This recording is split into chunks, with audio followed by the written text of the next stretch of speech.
go live 20 past just to make it clean. Does that make Uh, sense? A nice clean 20 past. Why? Why are you laughing? no, just kidding. Oh, you don't mind us waiting a minute, do you? Oh, are you? We're live, aren't we? We might be live. It's a cold open, I'm baby. glad I had the stream up. It's a cold open. I got you. Hello, everyone. You ain't Welcome dead. to yet another Fantasy Haven live stream. I'm nice- here. A nice clean 20 past. Why? one, Why are you the laughing? Only No, just kidding. Quinn the GM. You don't. Yes, I also hello. have. There we go. I had the stream playing in the background yet again, so I got jump scared by my own voice. This keeps happening. Oh, excellent. Yeah, As is time-honored tradition at this point. Hi, It's a how are you? tradition. What did you think of the House of the Dragon season 2 finale? House of Dragons, as people often say. Yeah, my dad calls it that. Everyone over 40 calls it House of Dragons, and Yes. I don't know why. I don't know. I don't get the correlation there, but it always happens. The House of the Dragon. It's a lot of words, you know. It's a lot. Too many words. Too many words. I thought this was a great finale, and I'll see you in 2 years for season 3. Yeah, I'm not okay. I'm slightly late. I'm 20 minutes late. I do admit, but yes, Slightly. come like the video, come join in the chat. We're going to have a great discussion, breakdown, and analysis of episode 2 of House of the Dragon called Queen's Landing. Before we talk about the title, I have got confirmation from HBO. It was supposed to be Quinn's Landing. There was a typo. So this is what they've, stuck with, but the Quinn that ever was. Correct. I am surprised. I said this on Discord. I'm surprised they didn't save this title for an event in the future of this show. That's a good point. That would have been very mean. That would have been very mean. Too cheeky. But yes, before we get started, I would just say if you want to support the channel, have more animated content coming out from Fantasy Haven, feel free to send in some super chats, ask us questions, present us with theories, or I guess just insult us. Do whatever you want. But if you want to send in a super chat, that's much appreciated. You can also go into the description and send in a Streamlabs donation. 100% will go to Fantasy Haven instead of YouTube taking a cut and stuffing it in their money bag and running off. We already have a super chat from Channel of Ice and Fire, which I'll quickly read out, and then we'll start the stream properly. Channel of Ice and Fire says, "Hey guys, glad to catch you. I, for one, loved Season 2's finale. I mean Season 3's Episode 2. Bring Aegon the Usurper to me. Gave me super chills." Yeah, well, we'll have to talk about this episode as where it belongs in this weird messiness of season 2, season 3. But check out Channel of Ice and Fire; they also do good animated stuff. Yes, they do. What did you think of this episode? I really liked it. It made me like last week's episode slightly less. I think that with this episode, there was a lot more I wholeheartedly did enjoy and didn't need to put asterisks by. As opposed to last week, there were some just general mitigating factors across the whole thing. I think if I had to rate these episodes, I think last week would be probably around a 7, and this would be, I would say, between a 7 and an 8, a little bit closer to an 8 for me. Though with this episode, there is at least one massive thing that I did not like at all, that I don't think anybody liked at all, that I'm sure we'll talk about in due time. But what do you think? What would you give it out of 8? Out of 8, I meant out of 10. I've just revealed what I'd give it, I think. I just said I'd give it between a 7 and an 8. Oh, yes, you did. Why did I ask that? Yeah. We know you don't listen to me. No. That's what I meant to say. What I meant to say was, how exactly does it adjust the previous episode for you? Have you officially gone down? Yes, I think last episode was a 7. Okay. Again, because our streams are boring, I agree with you.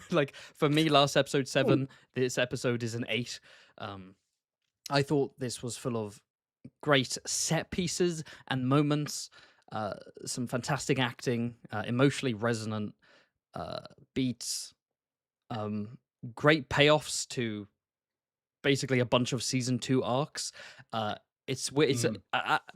criticisms of the previous episode come into this one, which is it's a weird placement within the season. Yeah. And we don't need to really relitigate that. We've talked about that. This should have been the finale of season 2, instead it's episode 2 of season 3. And I have some minor issues and then one really big problem with this episode, which brings it down by I think it cost the episode a point for me, frankly. it stops the episode from, like, this could have been a 10 out of 10 if it wasn't just, there are major logistical issues. There's one scene which is baffling, and then generally there are like major logistical issues that I'm not a fan of, and I just think, why didn't we just stick to the books? But we'll get into that later. And in fact, I do want to clarify before we start breaking down the episode, no spoilers. No spoilers for Fire and Blood until the end of the stream, where we'll explicitly start bringing up Fire and Blood spoilers and predicting the next episode and going through our House of the Dragon bingo, because Quinn's in the lead, so let's see where this episode brought us. But yeah, I'd say let's begin. Great title as well, by the way. I know we discussed the... Agree. Great title. 2 for 2 on titles so far, in my opinion. Albeit the last one was a little wordy. Yeah. Very good episode. I'm also calling my shot now.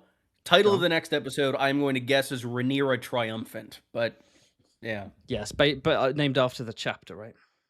Yes, that was a chapter in the book. And they've liked those names in the past. But yeah, it looks like first up here we've got some changes going on. The tapestry continues to be weaved as the war unfolds, and I've kept the clickbait red arrows because they made me laugh. We see Corlys fighting Shrako as part of the gullet, and that's such a great like image. I love the pose. Look at that little Corlys. Look at Corlys there. I'm glad Corlys is on the tapestry. He deserves it. Finally. And of course we have Jace's death, and yeah, as we predicted, presumably every episode or maybe every few episodes there'll be a big dramatic change to the tapestry based on something that happens. I love that. It's such a season 1 was so shit. The season 1 intro was increasingly gets worse in my head.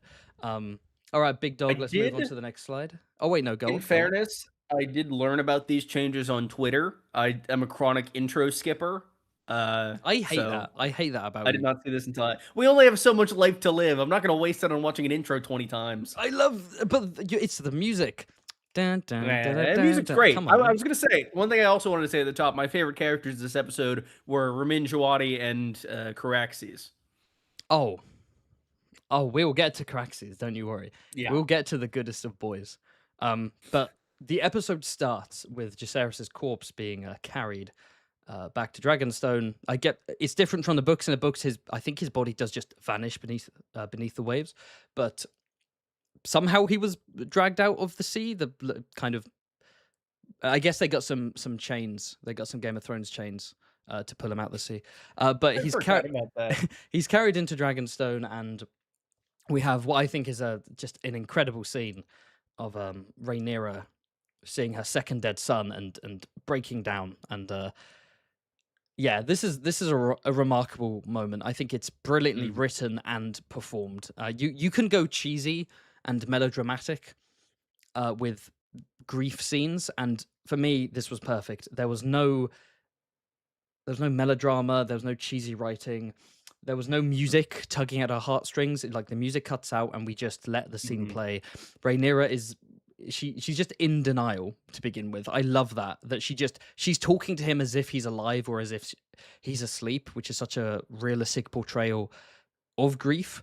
And then the reality hits, and I particularly the moment where her hands are like raising up and almost touching him, but not. Yeah, she's like clearly she's like filled with rage and sadness. Like, she kind of wants to like hit him, but she can't bring herself to. And like, her face changes from fury at him to like immense love for him. And it's just, I was just watching it like, oh man, I couldn't. And the only thing that ruined this scene was HBO Max stuttering and buffering during this scene. To the point, I didn't have that. To the point where I screamed at my TV, "You're a cunt," and unplugged it from the wall, plugged it back in, and then it started working normally. But what did you think? I agree with you, because we're boring. I thought this was very well acted. I think Emma Darcy, their performance this episode was one of the best in the entire series so far, and I feel like the grief that Rhaenyra expresses in this scene feels like such an evolution of what she'd felt for Luke at the beginning of last season. It feels different, but very similar, obviously.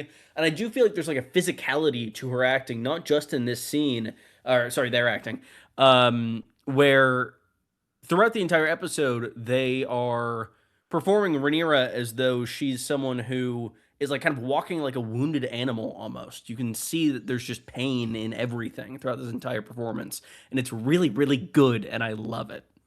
I guess we never really got to see we never got to see her initial reaction to Lucerys's Mm. death beyond that turn to the camera in the season 1 finale, which was a brilliant moment. We get a little But then bit with there's a her time searching skip. for his corpse. Yeah, yeah. Oh, no, no, don't get me wrong. We continue to see her grief and we see her finding the remnants and we see her at the funeral. But in terms of the opening moments of finding out about his death, there is a time skip between season 1 and 2. Whereas this, she's got the body straight off the bat. She sees the body straight away.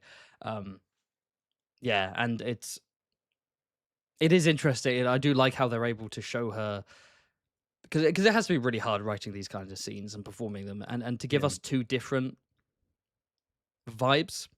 Yeah, they did a good job of it, and yeah, let's hope that Rhaenyra doesn't experience any more grief on her journey to I don't think she fighting will. this war. Nah, everything will be fine. I think it's good for me. She won. She won, and of course, there's a moment where Sir Laurent is like, "Uh-oh, I've messed up." Yeah, I was gonna say it's a kind of a recurring theme in this show where every Kingsguard is ready to off themselves at a moment's notice, and I kind of enjoy it. Low key, when he got on his knees, I kind of thought he was gonna do The Cargill thing? Yeah, I I thought he thought was so gonna like too. draw his sword and like commit Sudoku. I was like, bro, come And then on. like Kristen, that's been his entire vibe for Oh like yeah, the entire show. but Like, but yeah, I think we should talk about Laurent now, just because I didn't include the mm-hmm. scene where she and Damon like leave, where he's basically like, yeah, she basically ends up later saying to Bartimos, He can choose how he dies. yeah, and then storms off, and that's Yeah, I the last really we're gonna enjoyed see that. of Sir Laurent, and the reason Yeah, why is the actor because said on Instagram, like you said, yes. he's pretty much done. On Instagram, he basically said, "Thank you for watching. Thanks for enjoying the character, and we'll do a poll deciding how he died." And it's like, "Oh, I think he's dead off screen. I think they have officially got rid of him." Which, on one hand, is really interesting. How like ruthless and callous she was with, "Oh, he's dead. Sort it out. I'm not even going to focus on him anymore. I have things to do. He doesn't deserve my attention." But on the other hand, it's a bit of a shame to have an actor and character who's been around since season 1 and to just off them off screen. Like that Yeah. does suck, kind of. Also, Rhaenyra is now out of Kingsguard. Yes, we lost Stefan She Darkland. has We've none. lost That was the Lauren last one. Marbra. Who else is there for her to get then, Quinn? You're the guy in the chair. Can you be in Kingsguard Watch? Who needs to be on her king? What named members? I know that there's Let me see. well, we know that a red fort has been cast for this season apparently. Queensguard of Rhaenyra Targaryen, Stefan Darkland and Laurent Marbrand we've already seen and are already dead. The other named individuals are Glendon Good, Eric Cargill, also dead already, Lionel Bentley, Harold Dark, Adrian Redfort, and Lorith Lansdale. Cool. We know Redford's been cast. I don't know about the others. Right. Kenny in the chat is We're suggesting missing a few, so I think that's there. We've not seen 5 of that list, and she would need another 7, assumedly. yeah. Kenny suggesting Luthor Largent maybe becoming a Kingsguard. I don't see the point in that. He's already commander of the City He's already Watch. got a job. Yeah, he's busy enough as it is. But yeah, and of course, Rhaenyra's furious not just at Jace but at Baylor, at her own council. Gerardis, Bartimos, because they knew she was locked up and they did nothing. The only person who gives her any sort of relief in this scene is Mysaria. I was watching this with my friend, and he pointed out that she only starts crying like after she snaps at Laurent. She only goes back from anger back to sadness when Mysaria walks in. A kind of some support, some female support comes in, someone who was with her when she was locked up. So it's interesting how that could impact how she interacts with Baylor, with her counselors in the future, compared to people who weren't involved in this betrayal, such as Mysaria. I do also have to say, Mysaria was a standout for me this episode. I really liked her presence throughout the whole thing, and her dynamic with Daemon was a highlight. You know what? This was the least bored I've been of Mysaria in a while. I still don't care about her, but I was like, oh, a Daemon Mysaria scene. That was a nice little scene. I think, in the minority of people who did like her role in season 2. Yeah, you're allowed to be wrong, though. It's completely fine. Okay. What's up next? What do we got? What do we have next, big dog? I think we've got Oh yes, we see the return of Jane Arryn, who we never actually Woo! see in the High Go Hall Jane of the Eyre. Eyrie. We only ever see her at the gates of the Eyrie because I think that's cheaper. Yeah. I I rewatched this episode a couple hours ago in preparation for this stream. I have one issue with this scene, and it's that I feel like it should have come later in the episode. Like, put this maybe 20 minutes later, and it makes a lot more sense. As it stands, like, we just got back from like Rhaenyra mourning Jace. No one else in the realm has gotten that news yet, and then Jane Eyre is the first person outside of Dragonstone who knows that. It just feels a little weird. Yeah. I mean, all scenes that are kind of Rhaena related, or no, I'm just gonna generally say Vale related. Jane, Rhaena, the Eyrie, they always feel sort of like tacked on. You know, it's That almost is like they're true to the main series. okay, fair play. Fair play. It is the least developed of the Seven Kingdoms by, I would say, a country mile. But it's also my favorite castle. I love the color scheme of the Really? Arryns, and I love the Eyrie as a castle. Yes, my favorite. I'm more of a Storm's End guy myself, or Griffin's Roost. I mean, The I will splendor. say, if you want to learn more about the Arryns, you could check out the animated history of House Arryn on fantasyhaven.com. Good little video from a couple of years ago. .com. Do you have a website? I do now. I Oh, bought wow. YouTube. But no, I thought Congratulations. there's not much to say about this scene really. It's Jane Arryn's like, go away, you can't have refuge here. I know, every time I see her, I just get annoyed that we didn't have the scene of Jace negotiating with her. I say that every time, I wish we had to. the fit is great though. I do love the. Yeah, I saw somebody on Twitter. It's very similar to what Sweet Robin wears in the last scene of season 8, the council. It is. Characters wearing their colors, silver and blue, surely not. Wearing the colors of their house, She's surely not not. Aaron by birth, is she? Yes, she is. I thought she was like the mother of the current lord. What, Jane? You're getting confused with Shower Arryn during Aegon's conquest. That is exactly what I'm getting confused with, and No. Lysa. Lady Jane is a Arryn in her own right, with male cousins who are disputing her claim, and that's partly why she supports Rhaenyra. Not just because Rhaenyra is her cousin by blood, but because Rhaenyra on the throne would help actually justify Jane Arryn's own rule over the Eyrie. You know, That's the kind of thing I could learn from an animated history of House Arryn. of House Arryn, available on YouTube. If only I had seen one. Yeah, if only you watched my videos. That'd be nice. Imagine that.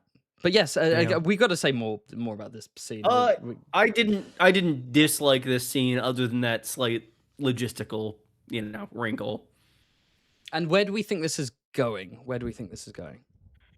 I mean, we hear later in this episode that Daemon is being sent off to find whoever was on Sheepstealer, and I think it's going to result in some Daemon interaction. We know Daemon had dealings in the Vale with his, first wife being the Lady of Runestone, and him having to go back and deal with Lady Jane in order to dispute his claim there.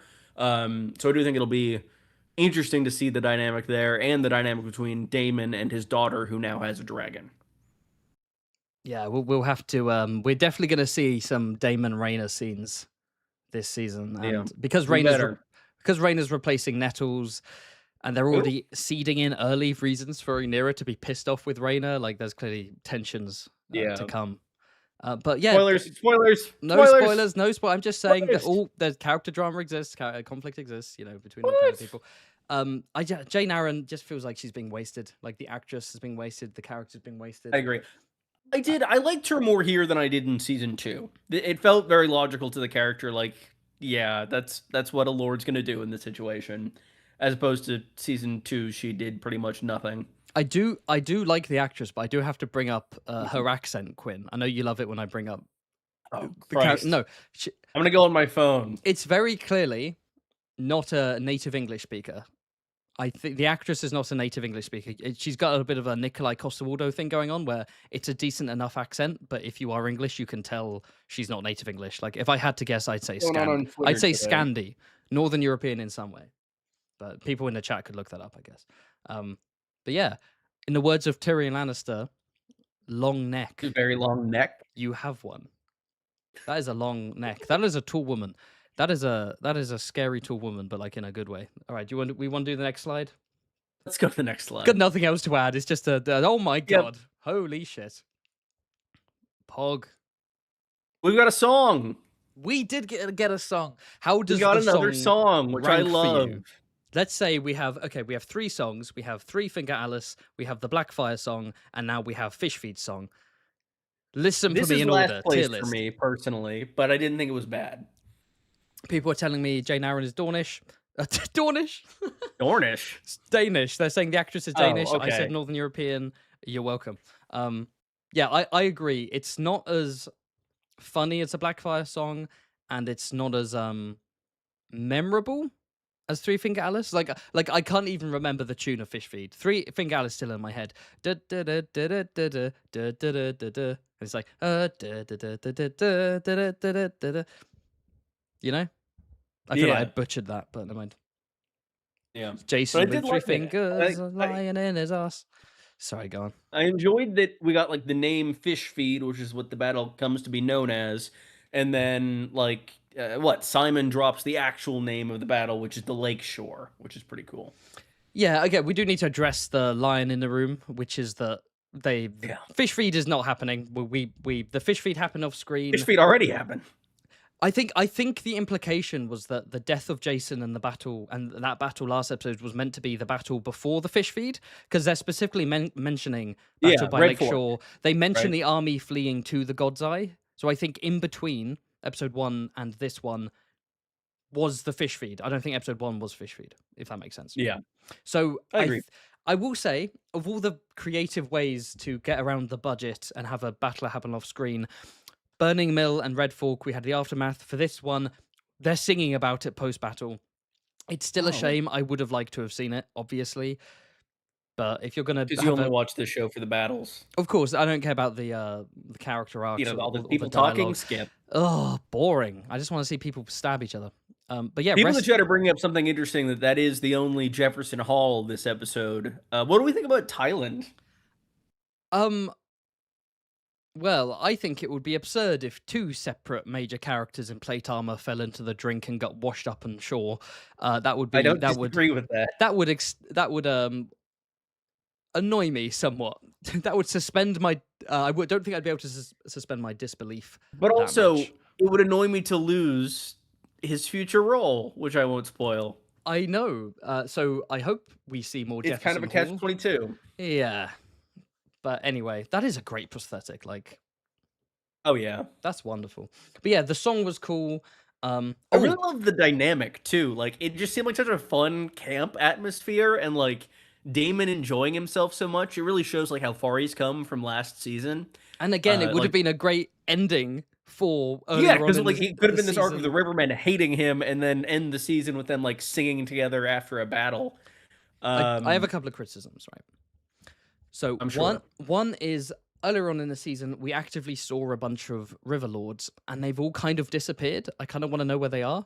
Like, where is Lord Frey? Where is Lady Mallister? Where's Lords Mooton and Darry? Where's the Bracken? Where's Lord Amos Bracken that we saw? Oh, there was a Bracken there. That was the person who there was a Bracken, but it wasn't the same actor. Like, I kind of wish for continuity's sake. And then the second criticism is it was a fun song, but whenever these kind of songs happen in like TV shows and movies, I'm always like, is this improv, or did they prepare it, or have they been singing it all day and they're like adapting to it? Because it's too clean to come across as improv, but it would be weird if they like sat down, wrote it, and performed it. Like, if you wanted to go improv, I think they could have performed it in a way that made it feel like they were coming up with it on the spot, and they're clearly not. So, you know, it's one thing in like The Hobbit when the dwarves are all improving a song, because that's a more magical series, right? But something like this, I know, right? That's what Bill. This is a very hot take, but I quite like the first Hobbit movie. But that's mostly because I was like 13 when I saw it the first time. But I digress. It's certainly the least worst. I'll give you that. Yeah. But yeah, that's my nitpick. The classic improv medieval fantasy songs that are too good to be improv. Yeah, that's fair. But I do like that we got more songs in the Song of Ice and Fire adaptation. And honestly, I feel like we should get more songs in like the main series books as well, and we do. It feels like they only come into.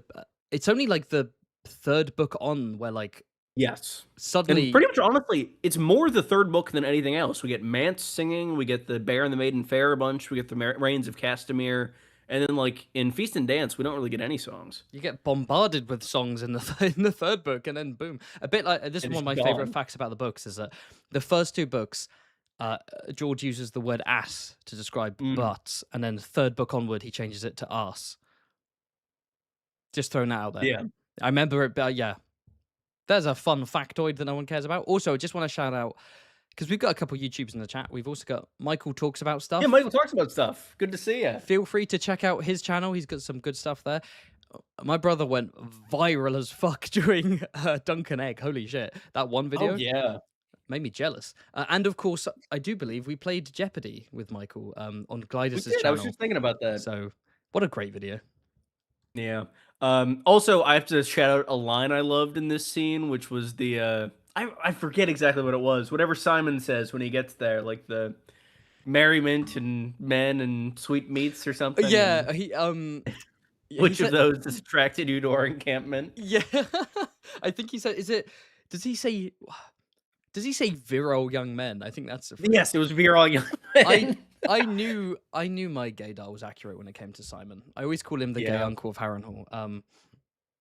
Yeah, there's a Why great they line. kill him? And I do, you know what? I do think Simon's role in this scene probably didn't exist during the episode 10 script. Because there's no reason for him to be here. He's probably in Harrenhal. I suspect they brought him in for this scene to remind the audience, hey, remember Simon? Yeah, so that when he That is dies a great later, point. yeah. Because otherwise, and it is a shame because like his death in episode, so many moments in this episode are like, this is so. It would have been such a great episode 10 moment. Like you get to know Simon throughout season 2, and he becomes a fan favorite. Then he dies at the end. That sucks. But like disappearing for 2 years and then coming back and being, hey, remember this guy? You liked him. Oh, he's dead. It's just annoying, you know. Yeah. Anything else in this scene, or should we go to the next? We should go to the next, but I will quickly say, you know how we have a slide later on of celebrating new characters? There is a character in this scene who technically was in the last episode in the background. But I will add her. Add her, please, because she has her first dialogue in this scene. We'll talk about her later. Yes, so after the little camp celebration, we have a scene between Alice Rivers and Damon. But of course, just before that, we have Craxes being the goodest of boys and slurping up some water. He sounded exactly like my car alarm at one point during that scene. Beeping away. I can't lie. I really like seeing the dragons doing just normal Same. things. You go, oh yeah, I've never seen a dragon drink. We're probably gonna get a Duncan the Tool / Ulf the White dragon moment at some point. If we're looking at the logistics of dragons living day to day, I don't know. I bet Caraxes has like really long shits. Let's not. I was saying this to my friend who I watch Hot D with. Shout out to Jack. His name is Jack. But I was saying that you know how dragons have different colored scales and their flames often match the color of their scales. Do you reckon? Do you reckon their shits? No, hear me out. Do you reckon their shits match the? Do you reckon Craxes has like bright red? What do I shits? think of Alice Rivers? Well, I really like this scene. This scene recontextualizes the way that Alice acts throughout the entirety of season 2. Because I remember one of my criticisms was, great actress. I love how weird and spooky and witchy she is. Why is she doing anything? Why is she doing any of this? Why is she helping Damon? It's just kind of random, but it's like, oh, it's purely selfish. Why imply that she assassinated the old Grover Tully? Why does she give Damon advice about helping the Riverlords, etc., etc.? She does it because she wants Harrenhal for herself. She's like, hey, listen, I've done all this for you. Give me the castle. I've been here. What did she say? For years? Yeah, that was actually one thing I noticed on my rewatch. She says she's been here for years and seen the castle change hands so many times, but how strong has been in control of Harrenhal since, I think, just after Maegor's reign, which was about 80 years ago. So that was the last time Harrenhal changed hands. Definitely.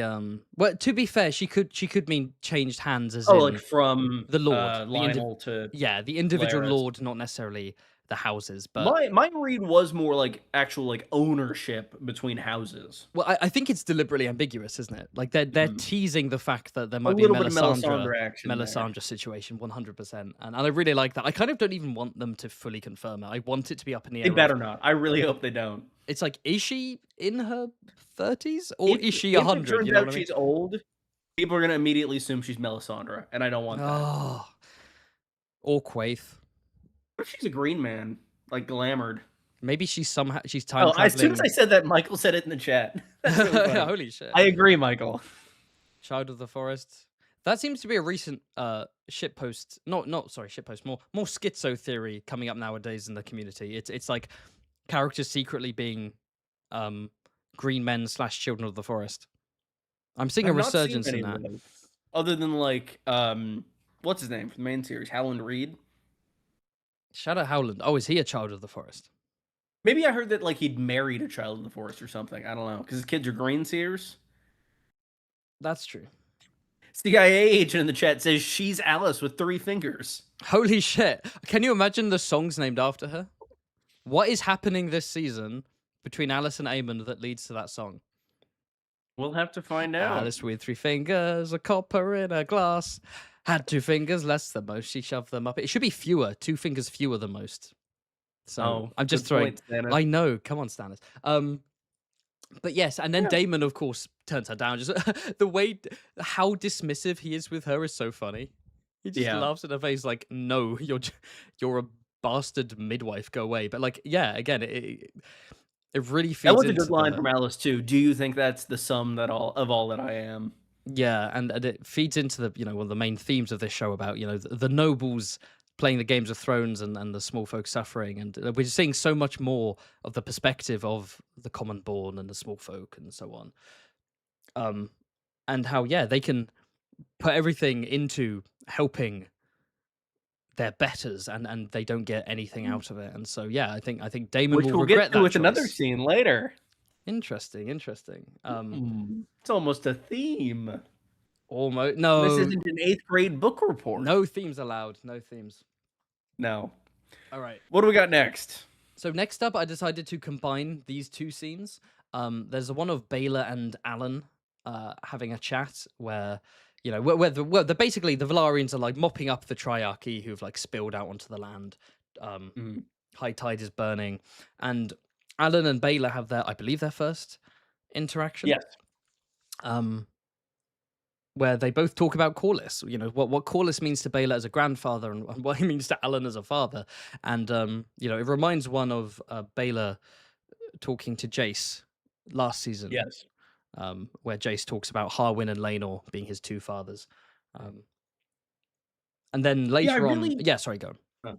I really enjoyed these scenes, especially the later one with Alan, Adam, Baelor, and Corlys, like looking out at the ruins of battle and high tide. I felt it was very, thematically significant for Corlys, and I liked that was the moment we got that line from the book and him giving Alan and Adam their names. But I do have a bone to pick here. Adam is one of the most underutilized characters in this show. He had no dialogue this episode, and compared to like his brother and all of the dragon seeds, he's had like nothing to do, and it just feels kind of weird. From season 2, Adam and Alan were interesting new additions, but they had a sort of a blandness to them. Alan's shed his blandness. If anything, he had an intentional. I think Alan shed that last season. That monologue on the docks at the end. You're 100% right. He's deliberately reserved. But we're seeing more of the inner Alan, the fiery, feisty Alan coming out, and I really like him. But you're right. Adam he's the most boring dragon seed. So far, he's just kind of goody 2-shoes, which is fine, but I need more from him. I need more meat to chew on, more seahorse meat.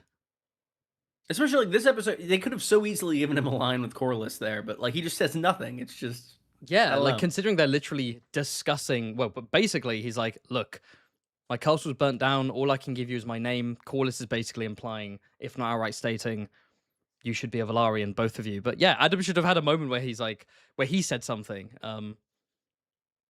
And also, Adam does have some stuff he has to do from the book between now and the end of the show. So I feel like... Give him some more personality. Give him some more scenes. Hopefully we'll see more of those next episode. Yeah, I hope so too. We More, did. There are like some stills from next episode that Adam and Alan are in, and it does make me think like, yes, Corliss is giving them their names here, but you need to be legitimized by a royal authority, so they do need to ask Rhaenyra's permission. So I'd imagine that would happen next episode. oh, that almost makes me actually that makes me think of the previous scene with Alice, where like Alice's claim. I think Ooh. Alice should have pushed her claim as I am a strong bastard. Get Rhaenyra to legitimize me. Make me Lady of Harrenhal. Am I right? Women in power. Am I right? And then Damon's like, what are you talking about? Because she Yeah, that would didn't have been a even much better mention the angle for bastard them. angle. She just said, "Give it to me." Um, Which is what? Never mind. which is what she might tell another character. Yeah, and yeah, no, I must say that I mentioned this before, but Corliss in plate armor being washed up and to see all unconscious, it's cheesy. I don't like it. I don't know. They were on the rocks last episode when he fell off. I could see it happening. I did have the thought, like while rewatching, like, yeah, it's good to see him like actually having to recover from a battle. Like he was injured for a lot of season one, and we now kind of get to see like why he keeps getting injured because he keeps going into battles Because he's at a age madman. 70. He's a madman. Yeah. But yeah, good scene, other than Adam being mute. Good scene. I don't know why Corliss needed to be unconscious and found. Why couldn't he and Alan? Like, it doesn't change anything about the story. Mm. It just But now we move into what might be my favorite scene of the episode. we're moving from unintentionally goofy to intentionally goofy. We have I'm debating doing a video on like this scene and this dynamic alone. Because like interesting. Go on. What are you? So the thing that stood out to me about the Laris and Aegon scene this episode is with Ice and Fire and all of the different viewpoints, it often feels like Martin is kind of dipping into different genres each time he's changing perspectives with each character. And I think this is one of the first times it really felt like that in an adaptation, because we're switching to a scene from effectively Aegon's perspective, and suddenly the tone's different, and it's kind of goofy, and things are just kind of happening at random, and it's chaos. And it's a really interesting shift that I really enjoy. And I also think there's a lot of like interesting layers to this dynamic right now, because there is some kind of building resentment there. You can tell that neither of them quite trust the other. I think Aegon is very much a little hostile to Laris, because I think he, while he's grateful to Laris for saving his life, to an extent he is kind of externalizing his frustrations with himself towards Laris, as Laris, I think in his eyes, is something that's like kind of an external manifestation of that inner hurt. And it's just so interesting. And this scene was like less than 2 minutes, but it was also like hilarious. Like I laughed out loud, I think 3 separate times in this scene. I do. Yeah, I do. I do love like just him just popping his head out. I am surprised. Yeah, I am surprised.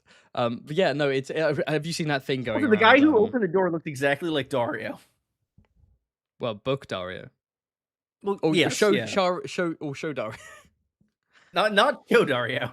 So you could. So this is Dario number 3.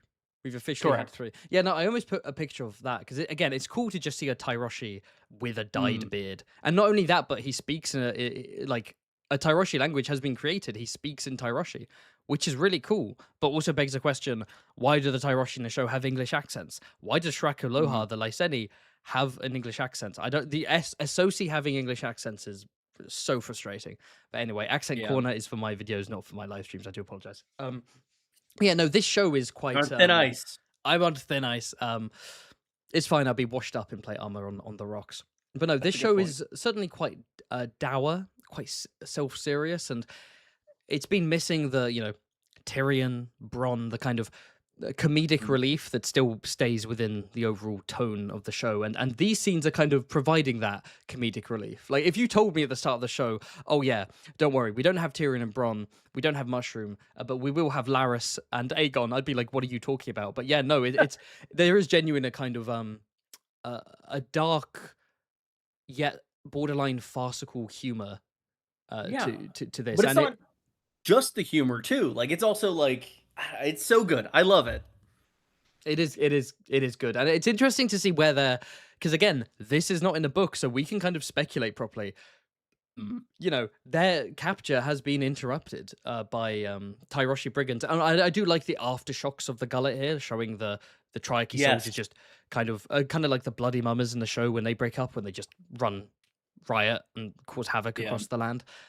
It does kind of beg the question: what was Laris's plan? Like, clearly he was going to improvise his way out, but like, they're both lucking out here. Like, Laris isn't using his cunning to escape. He just got lucky. I've sold us out to buy some time, and look, we managed to be freed because our captors were slain by brigands. It's a bit. It's like, okay, could Laris not have used his cunning to get out of this situation? It feels a little bit lazy. I can't lie. Hello. This is a very tangential and unrelated topic, but I've, do you play many video games?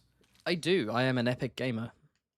I watched some competitive Pokemon stuff from Wolf Flick, World Champion. And he often talks about playing to your outs in games of chance like that. Oftentimes, what you need to do is take actions not to assure victory, but to increase your chances of getting there. And I think that is what Laris is very consciously doing here. And I think that's good for the character. And I also like that we see another potential escape plan from him in another part of this story later on this episode as like a contingency. I do want to say, we did that Glidus Jeopardy together. I told you then, I'll repeat it now. I know nothing about Pokemon. Oh yeah, I know. Pokemon passed me by as a kid, and I have no idea why. But I've made some new friends actually, and they're super into Pokemon. So maybe I've got to learn. Get in on it, man. Maybe I've got to get into it. Shout out Chloe, I got to get into Pokemon. Okay. Yes, I will say one more thing about this scene actually, Quinn, if you don't mind, which is apparently I mind.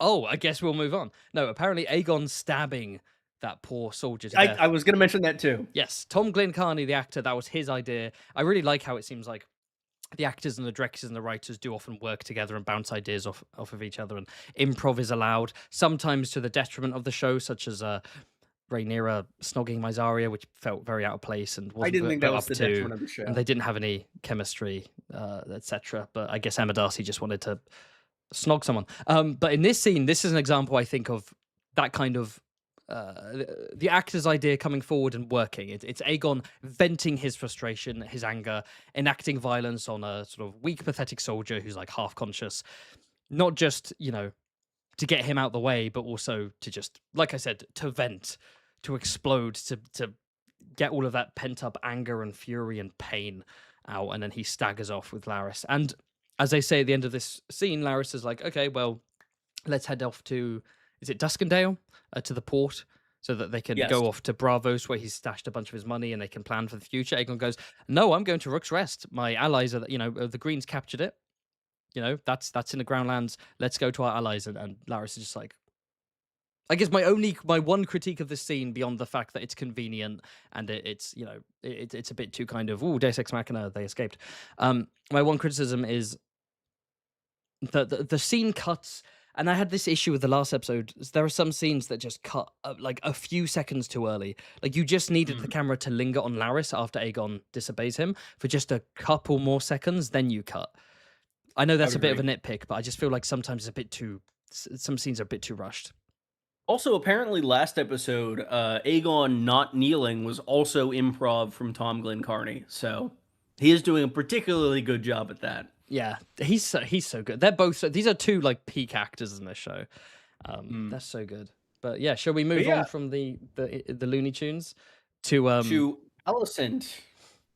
Alicent's Darkling schemes. Okay, so I kind of combined both the scene with the gold cloaks with the scene with Rickard, and let's have a general discussion about Alicent scheming in this episode. So for me, on one hand, this is the most interesting Alicent has been maybe since episode 8 of season 1. Yeah, because she's actually, I know it's the A word and everyone makes fun of this for some reason, but she's actually showing some agency in a way that's interesting for her character and interesting for the story to an extent. She is going around basically trying to prepare the city for Rhaenyra's arrival. She's going to the Gold Cloaks and say, hey, we know you're loyal to Daemon, team up, help us with this. Going to Rickard Thorne, hey, you're following me everywhere. You are needed in the council chamber. And then later, we'll talk about it later, but she goes on to be like, hey, guards who are defending the walls and the what they called? The battlements against the dragons. Yeah. Lay down your arms. Don't bother. Otherwise, the city will be destroyed. It's very fun. It's cool. I do have a big criticism, but I'll hand over to you for now. I was gonna say we have an issue in the chat where everybody thinks that's Jasper Wilde, and then we're talking about that scene. That's Luther Largent, and I think that's indicative of an issue with the later scene which we'll address. Yes, we will. We need a chat about in many ways, about the Jasper scene. No, that's Luther Largent. I mean, Yes. they don't even look. No, they're tall white guys with curly black hair and a beard. Okay, fair enough. But no, that's Luther Largent, the captain of the City Watch. Slightly different from the books. Oh well, I'll pass So over to Rickard you. Thorne is blocked by your chat box because, Oh well, happens. sorry, it's not a box. It's text without a box, so you can still see them through the text. With you, it's a big chunky black box, and you can't. I have to constantly move things in the screen. Get Streamlabs. Get Streamlabs. Anyway, what did you want to say? I didn't have any. Yeah. Before I start critiquing, Didn't have any super major thoughts beyond. I agree with you that it's nice to see Alicent doing some more scheming, and I hope we get to see more of it with Rhaenyra now in power in King's Landing. I'm interested to see how that dynamic is going to take shape. Rickard Thorne was an interesting presence this episode, the only man ever to be loyal to Team Green. Chose a pretty bad time for it, but yeah. He was. I was like, is this another sort of neutral Kingsguard just doing as they're told? But no, later on in the episode, he's ride or die. Yeah, he's ride or die. He's dying into the Kingsguard theme of being willing to die for no reason. This Silver Fox is an ideologue. He was like laughing at Rhaenyra with the sword. He was like, "Fuck you." I was like, "Okay, I see you, Rickard. I see you. I see you." Okay, let's go into the criticism. So, and I think I'll go into this a bit later when we discuss the fall of King's Landing generally, but writ large. Yeah, but here's a teaser. Here's a little prologue for that. I don't like the fact that Alicent is prepping the city. What happens in the book is Daemon gets in contact with the Gold Cloaks who are loyal to them, and as King's Landing, as the coup essentially begins, Luther Largent has a bunch of Gold Cloaks purged. He kills Gwaine Hightower, who in the books is his second in command, and he basically he seizes the city and opens the gate for Targaryen soldiers to enter, and they're being ferried across by the surviving Valyrian ships post Gullet. Then, meanwhile, from the air, the dragons descend, and people lay down their arms. The issue here, of course, is that it's.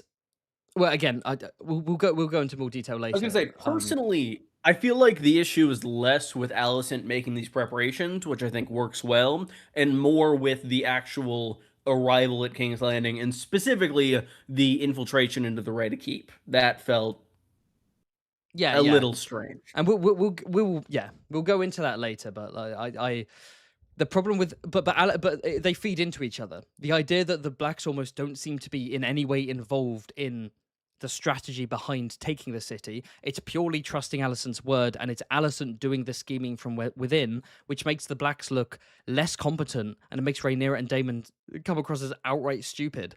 And it also it takes away, like, the Gold Cloaks being reminded by Alicent, hey, you should join us, takes away from them deciding this is the Rogue Prince, this is Lord Fleabottom, we're gonna rise up on his behalf. And it just generally, I don't like her scheming against the Greens. I don't like how she's been portrayed in the last season of kind of doing nothing, losing power despite not having any power to begin with, because she wasn't really part of the coup initially. And they've just botched her character. I don't really care about her that much. I only enjoy the character insofar as I enjoy Olivia Cook's performance. It was fun to see her scheme and stuff in this episode, but at the end of the day, it makes the fall of King's Landing less logical, makes the Blacks look more stupid, and yeah, I don't know. Just a bit lame. Yeah, I think it has definitely weakened the character in a lot of points. I didn't mind her scheming here, and I like what you said earlier, her having a bit more agency is good to see. I think that was a theme across this episode generally, with characters having more agency. But yeah, it definitely could have been better. I like the actor though. The actor for Luthor was great. He could be Stefan Baratheon's brother, you know. Sorry, Lionel. Yes, he could be Lionel's brother. Like, he had Baratheon vibes. He had a fun kind of cocky energy to him. I forgot about the next slide. What is the next slide?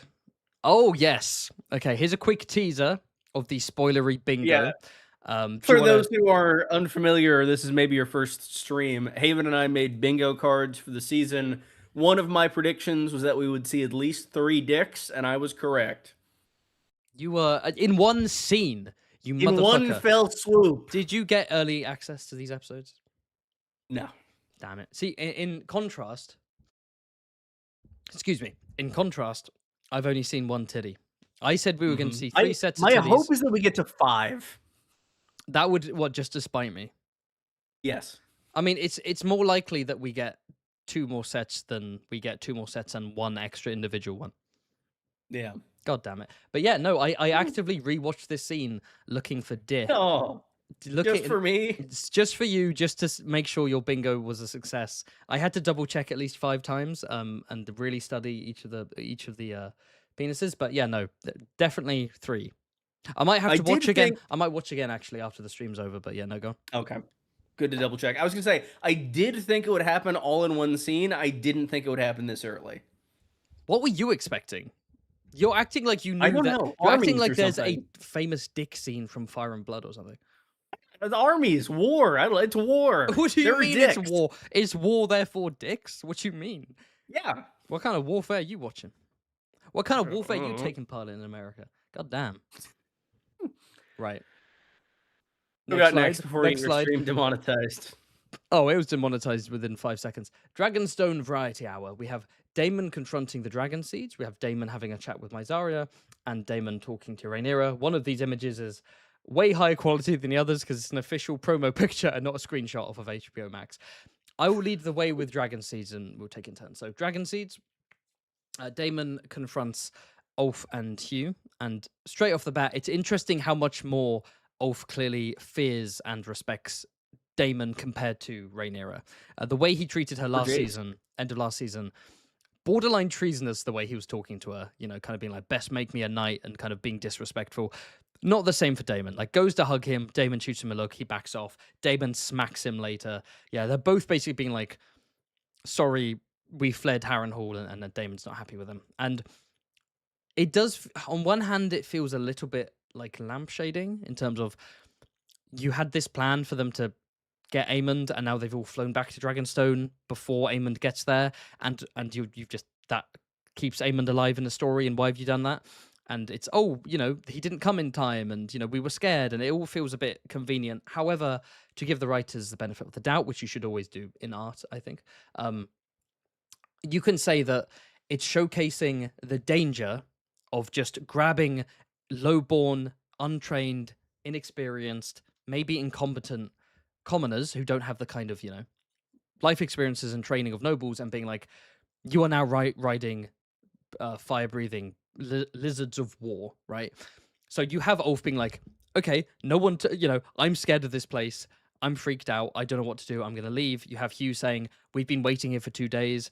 Rhaenyra didn't give us any further instructions. From Daemon's perspective, he's like, the Queen gave you an order, you do it. But from their perspective, they weren't raised in that kind of mindset. They're from Flea Bottom. They're like, oh, we're told to do a thing, but like things don't think. But Aemon's not here, so something's gone wrong. So we're going to go back and check on it. They don't have that kind of Kingsguard mentality, or even noble mentality as, I will do what my liege says. So yeah, I thought it was really funny that they were only there for 2 days. Yeah, they gave up after two fucking days. That's absurd. Yeah, I'm trying to give the writers the benefit of the doubt, but I think that's a little bit. I will say, I could very much realistically believe them being scared off that quickly, especially given what they saw. I like that they referenced seeing Alice and that Daemon would know what that was. I did also have the thought that, like, if leaving this scene, Hugh asks Daemon, should we return to Harrenhal, while Daemon is walking away. Daemon doesn't respond. If Daemon responded with just a one-word yes, the war would have ended that afternoon. Yeah. That was right when Vhagar was going to Harrenhal. Yeah. One thing we both need to keep an eye out on this show is dragon logistics. Because George doesn't exactly explain in Fire and Blood why certain events don't happen. As in, basically, why aren't the Blacks just trouncing from this point on? Like, why isn't the show over? We have most dragons. They're also pretty big. Boom, we're done. Like, we need to see what they do that explains, like, why aren't the Dragon Seeds just immediately going to Harrenhal to take on Vhagar? Or why isn't this army being destroyed? Why isn't this happening? You know, why isn't Daemon riding Caraxes in battle? Like, we need these explanations. Yeah. I And Fire think. and Blood can get away with, not showing these things because it is like an imperfect history text. Yeah, exactly. It's But harder to adapt. I don't envy the writers, but like no. they need to come up with something.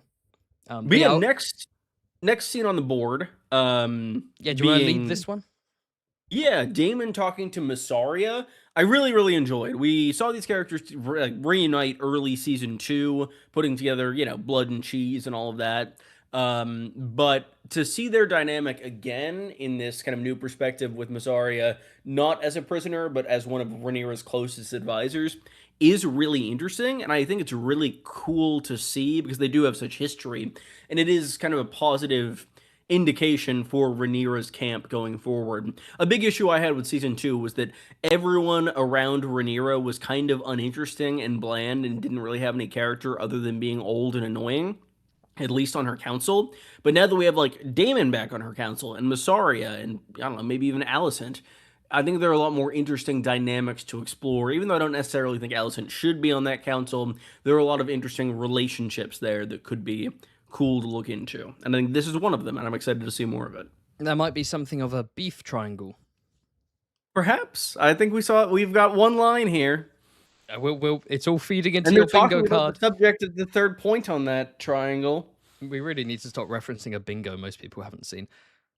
End of the stream will be the bingo stuff, if you don't mind spoilers. But yes, I agree with you. And this is probably the first time in a while I've actually enjoyed a Mazaria scene. I did like them talking to each other. And also, by the way, in this scene, my friend Jack, who I was watching this with, my Scottish friend Jack, he said that he noticed something interesting that I'm trying to remember what it was now. I've said it, and oh yeah, Mysaria tells Daemon, where Daemon's basically like accusing her of like, are you getting close to Rhaenyra to spite me? Are you playing some kind of game to get back at me? Because they're like jilted lovers, right? Former lovers. And Mysaria says, not everything's about you, Daemon. And instead of arguing back, he kind of just accepts what she says and says, oh, okay. Which again, he could be just keeping his thoughts to himself, or it could be because he has grown since Harrenhal, since his Harrenhal experience and the vision. He does realize that some things are bigger than him, whether it's the prophecy in a more over the top way, or whether it's sort of understanding the culture and customs and idiosyncrasies of the Riverlands that makes him realize that he has to deal with life with more tact. Speaking of the prophecy, have you heard of Daenerys Targaryen? Is that the silver-haired girl in a desert with 3 dragons? Perhaps. Daemon's really describing his wet dream to Rhaenyra. She's like, Spoilers. not now, Daemon. Not Spoilers, now. Daemon. Spoilers. Game of Thrones spoilers. Some people haven't read a Game of Thrones. Come on now, Daemon. No. Yeah, that scene in the bed, it's like I can't help but every time the prophecy's brought up, I'm just like, oh, stop. I don't dislike the prophecy in like principle in theory, but using it as motivation to this degree, especially for Daemon, I'm not a huge fan of. Let's see where it goes. Maybe that's a cop-out answer for me, but like maybe let's see, because I know, because again, I think they're going to do as Emma Darcy's talked about, the sort of having Rhaenyra's. I think that'll be cool. Rhaenyra's faction be less about opportunistic power grabbing and maintaining the status quo and from the Hightower faction, from the Greens, to something more June-esque, something more radical and religious and zealous. And we are the chosen ones. We are the holy messiahs who will save the world from the apocalypse. It has to be us. And Rhaenyra and Daemon sharing that could be very powerful. Could make them both very dangerous as a couple, now that Daemon actually believes this. My issue with the prophecy in season 2 and its role in Daemon's story, I think it could be very interesting, and I agree with you that'd be very cool as a motivation for Rhaenyra's camp. It just felt weird with where it was placed in season 2, where it was framed as though that is Daemon's core motivation for supporting Rhaenyra, when he'd just gone on this very intense, personal, internal arc about dealing with his past and his feelings and, his relationship with Rhaenyra. And I feel like that human motivation would be a lot more compelling than prophecy. It's far more interesting. I hate the visions at the end of last season. It's one of the worst parts of the show. It's so unnecessary. But yeah, before we move on, what do we think Rhaenyra's watching in bed while she grieves? Pride and Oh, Prejudice. it varies. It's depending on the person. It's got to Well, she be. needs cheering up. It's probably a Knight of the Seven Kingdoms. Oh, not Pride and Prejudice. Okay, Night of the Seven Kingdoms. Could be. Honestly, that feels like a great show for like when you're sad in bed with a tub of ice cream. Right? Get Dunkin' Egg up. Ooh, that's a bad mood show right there. Yeah. Yeah, yeah, you're right. You're Yes, right. it You're is. right. I'm always right. What I, do we got ca- next? sometimes I imagine Emma Darcy watching A Night of the Seven Kingdoms and just being completely unimpressed. You know what I mean? Yeah. You know what I mean? Anyway, I so you My titled this proudest slide, caption. your caption. Ahem. Let me read it out. David and Dan's ghosts possess Sarah Hess for exactly one scene. Right. Let's have a chat I about think this this might be scene. the worst scene in the show so far, Oh, I wouldn't go in that. my I wouldn't opinion. go that far. There've been some stinkers. I This would is go that far. this is a baffling scene. Baffling. Like, what is the point of this? What does this accomplish? Okay, hear me out. I'm going to play devil's advocate, okay? Because everyone universally hates this scene. You tell me what you hate about it, and even though I agree with you, I don't want to disagree with you on everything. I'm going to defend this. So hit me with the attacks. I'll come in with the defense. Let's have Okay. a little boxing match.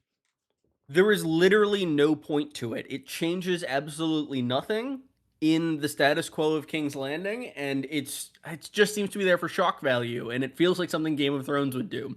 And I don't. It's just it makes me very angry. I can see what they're trying to do, and it's clear to me on rewatch that like, oh, they want a reason for Orwyle to give up Ironrod so Orwyle can be spared and maybe still be on the council. I'm cool with that idea of Orwyle still remaining on the council, but going about it this way was just completely nonsensical. It's gross and bad, and I don't like it.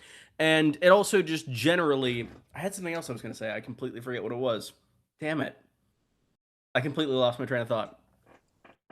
That's because you know you've picked the losing argument. No, Allow it's me. really bad. I've seen you argue that like, oh, it's character assassinating Ironrod. Ironrod. Oh, that was what it was. Okay, yeah, Ironrod isn't go. a character. There's nothing there. He said like 10 lines, and he doesn't have anything to do in the book, other than have a billion kids. Like average viewers, like my parents watching this, they don't know who this guy is, and they're not gonna know because he dies this episode. Like, what the hell? Okay, first off, can I just say the tweet I did saying that I want to make a 3-hour video essay about how they character assassinated Ironrod, obviously a joke. He hasn't been character assassinated. He doesn't have a I could have character. told you that was a very bad idea to tweet, even as a joke. I don't give a shit. If people don't understand sarcasm, they can suck my dick. But yeah, no, obviously he hasn't been Poor character taste in assassinated. reference He to has this no scene. character. He's just a guy. You could easily say, hey, he's a powerful misogynistic man who has loads and loads of kids and has multiple wives, and the implication potentially is that he kept impregnating them until they died, then got a new one and kept doing it. Is it a stretch to say that that guy might be a bit rapey? No, not necessarily. Okay, let me take the opposite side of what you've just said. I don't know if there is an opposite side. I There don't know is if an we opposite. need an opposite Let me side to play this. devil's advocate. Okay, so this scene, it makes Ironrod, it gives him one last scene, one last big scene, one last hurrah in an episode where he dies. So he's not just a nobody at the end of the episode because they've done a bad job of actually establishing him previously. 2, it makes him more evil, and therefore you feel better about Damon and Rhaenyra killing him. And it's kind of it's a cool moment. And 3, it's part of Alison's general subplot of preparing King's Landing. Oh, here's a nasty chess piece on the board that she needs to get rid of, and this situation happens, and she's able to get rid of him, and it also kind of ties Orwyle into being on the side of Team Black in terms of, hey, I'm gonna sell him out to the This Blacks wasn't something later. that Allison like consciously did or tried to do. Like he sought her out, so that's not really. If they'd framed it that way, that would be one thing. I'm doing my best, didn't. Quinn. I'm doing my best. And like in terms of, I don't know, in terms of like reminding the audience of who Ironrod is, there is an element of that, and you can see that in the show. But also, it could have been literally any scene with him, and I think that he'd be disliked enough by the audience by virtue of just being on, the council of the people who were opposing Rhaenyra. Yeah, this scene sucked. Okay, now I'll give my actual opinion, which is I agree. This is a baffling scene. This is weird. It's unnecessary. It's kind of shock value. It takes away from Alison's scheming because yes, Mhm. him being removed from the board as a piece is a cool idea, but she doesn't do it. She doesn't display any cunning or tact. She doesn't maneuver. She just gets assaulted by him, and then conveniently they get caught, and then he gets kicked out. It's pointless. It doesn't belong here. And I even made the point that, and not that this would have been a good scene, but it would have been better than what we got. What if Alicent summons him and, I don't know, tries to enrage him into acting violently, or maybe tries to seduce him to put him in a compromising position, or just summons him, then calls the guards and is like, "This man tried to rape me," or whatever, and then he gets falsely I feel accused, like dragged to I dungeons. A council member is now gone, and he can't stop my plans. I'm not saying that's a good scene, but it's better than this, you know. I mean, I think, 2 minutes fewer runtime is better than this. I don't think it's a particularly high I think we bar. should have had an Iron Rod scene to re-establish him one last time. Maybe if it's just him being like, "I know what you're planning. You're doing something, but I can't prove it," and like just to give him some.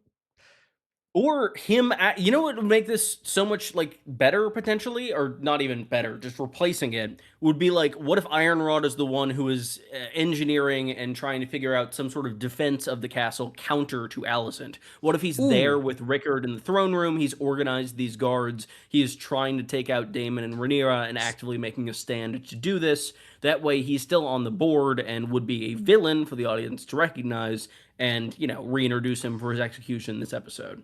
to continue to stretch out this poor dying metaphor, we could actually have the chess game between the two players, moving pieces against each other. That could be a whole episode in and of itself, actually.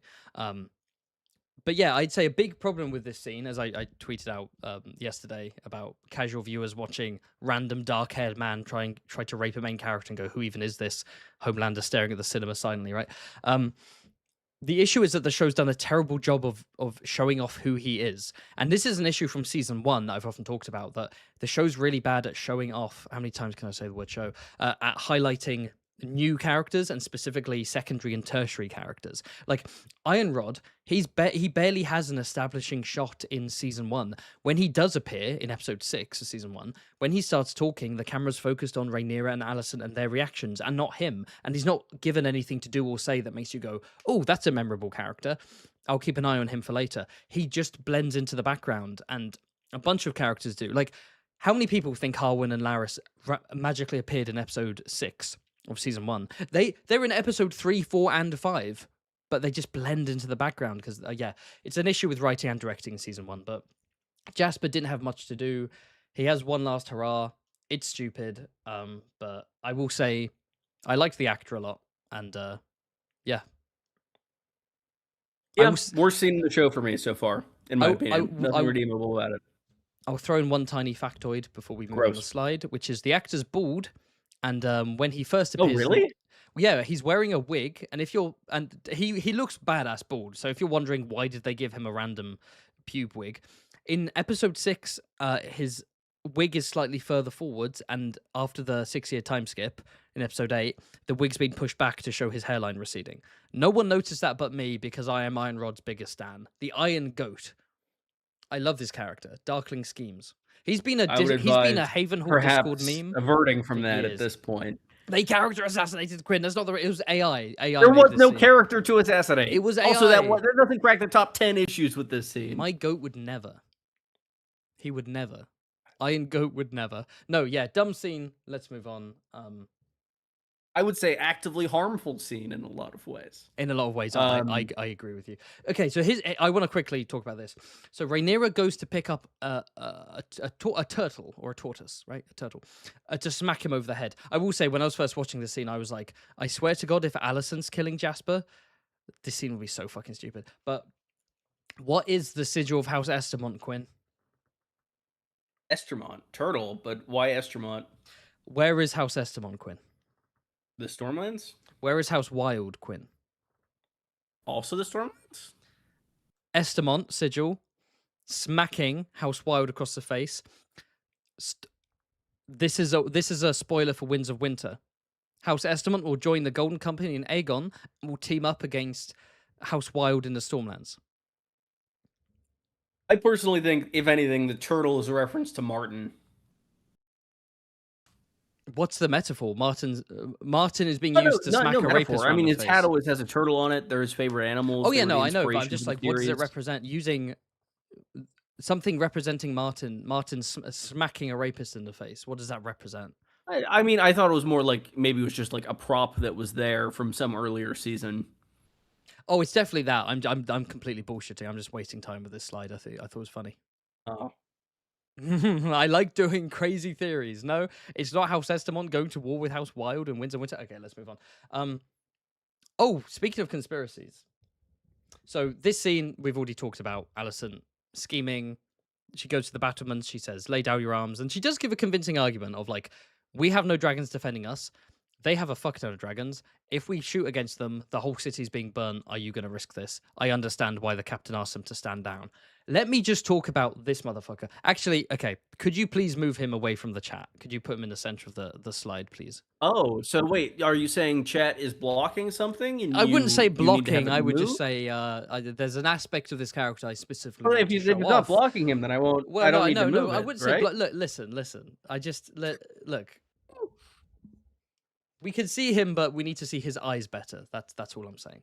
Okay, so he's blocked. His eyes specifically in this context are blocked. There we go. Beautiful. Look at this man. So here's my weird conspiracy corner. I His talked about helmet has this such for a beautiful hair. second on Twitter. I know. Look at that wig. So Alicent comes up. This scene stood out to me. You know why? The scene should have been Alicent and Helena go up to the battlements. They walk over to the captain, who's called Sir Frederick. By the way, Frederick with a Y and a K. Kill yourself. I saw that in the subtitles. I'm gonna lose my mind. That's worse than Carl with a Q, if you ask me. Frederick with a Y. Come on. But Sir Frederick is the captain. And they say, "Hey, lay down your arms." And they go, "Okay." Why did we need Alicent to go up to another character who then takes her to Captain Frederick?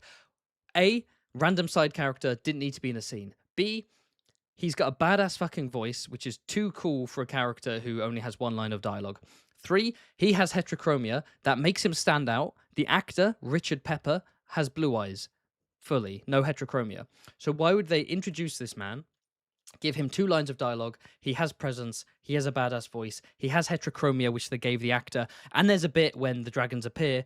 He takes his helmet off, and there's a full shot of just him with his helmet off, and he walks away. Why are they putting emphasis on him? And you could also make the argument him taking the helmet off represents him basically leaving the High Tower Guard. Like, He's fuck this. Daeron. He's Daeron. Wait, no, hold on. My theory is this boy is Sir Perkin the Flea. I think this is Perkin the Flea. He's going to retreat to Flea Bottom, become a gutter knight. We're going to remember who he was. He's going to take part in the kind of subplot of all the different small folk with Sylvie and Diana and Ulf's mates and so on. And we can talk about that maybe in Spoiler Corner, but there's an important character later on called Sir Perkin the Flea. I think this guy is Perkin the Flea. Do I actually think that? I'm not sure. But I think for a fact he's coming back as a character because they showcased him so heavily. I tell you what, they did a better job at showcasing this character than they ever did for fucking Iron Rod. You're not wrong about that. And I guess I'll throw in one also, more thing. we don't. Oh, go on. We don't have a slide about Helena. Should we talk about her here? Yes, actually, yeah. I meant to talk about her combined with the Batman scene. You lead the way. I've been yapping for quite a while. I really liked Helena as well for this episode. I'm excited. I realized there's a screenshot of next episode, like a still that was released of like Alicent, Rhaenyra, and Helena, which will be the first time we see Rhaenyra talk to one of her siblings, which I'm looking forward to. And we also got Helena, quote unquote, taking charge a little bit, actually commanding people to do things. "I'll have no beasts harmed" is pretty cute and also very in line with what we know of her. And there was a bit of an Easter egg, or a couple of Easter eggs, in the first scene we have with Helena. She's looking at some bugs, as she is wont to do, and she sees something emerging from a cocoon, and she says, "This is not the season," which is, I think, pretty clearly a reference to the fact that this was intended as the season 2 finale, but is now season 3. And then, if you zoom in and enhance on the book behind her, there's an entry. I need to pull it up. I said I would for the bingo. I don't have it. Hold on. No worries. But yes, what's in the book, Quinn? Did anyone else in the chat? Did you catch what was in Helena's book? I'm sure some people saw it on Twitter. Yeah. But it was specifically talking about butterflies of Nath. I don't know how to say it. Um, and the entry specifically says that it. Where is it? Kenny's Reddit post wrote it out. I'm looking for that now.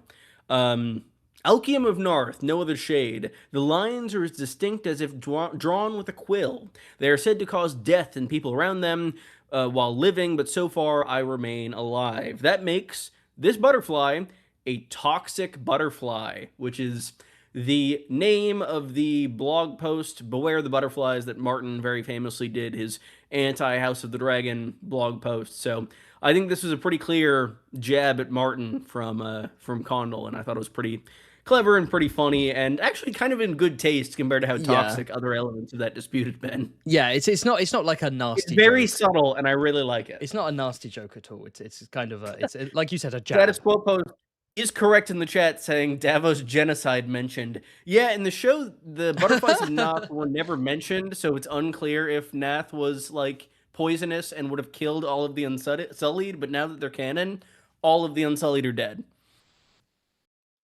It's so funny. The Davos genocide lore is incredible. I like to think that Davos did it intentionally. He knew what he was doing. He was like, fuck you.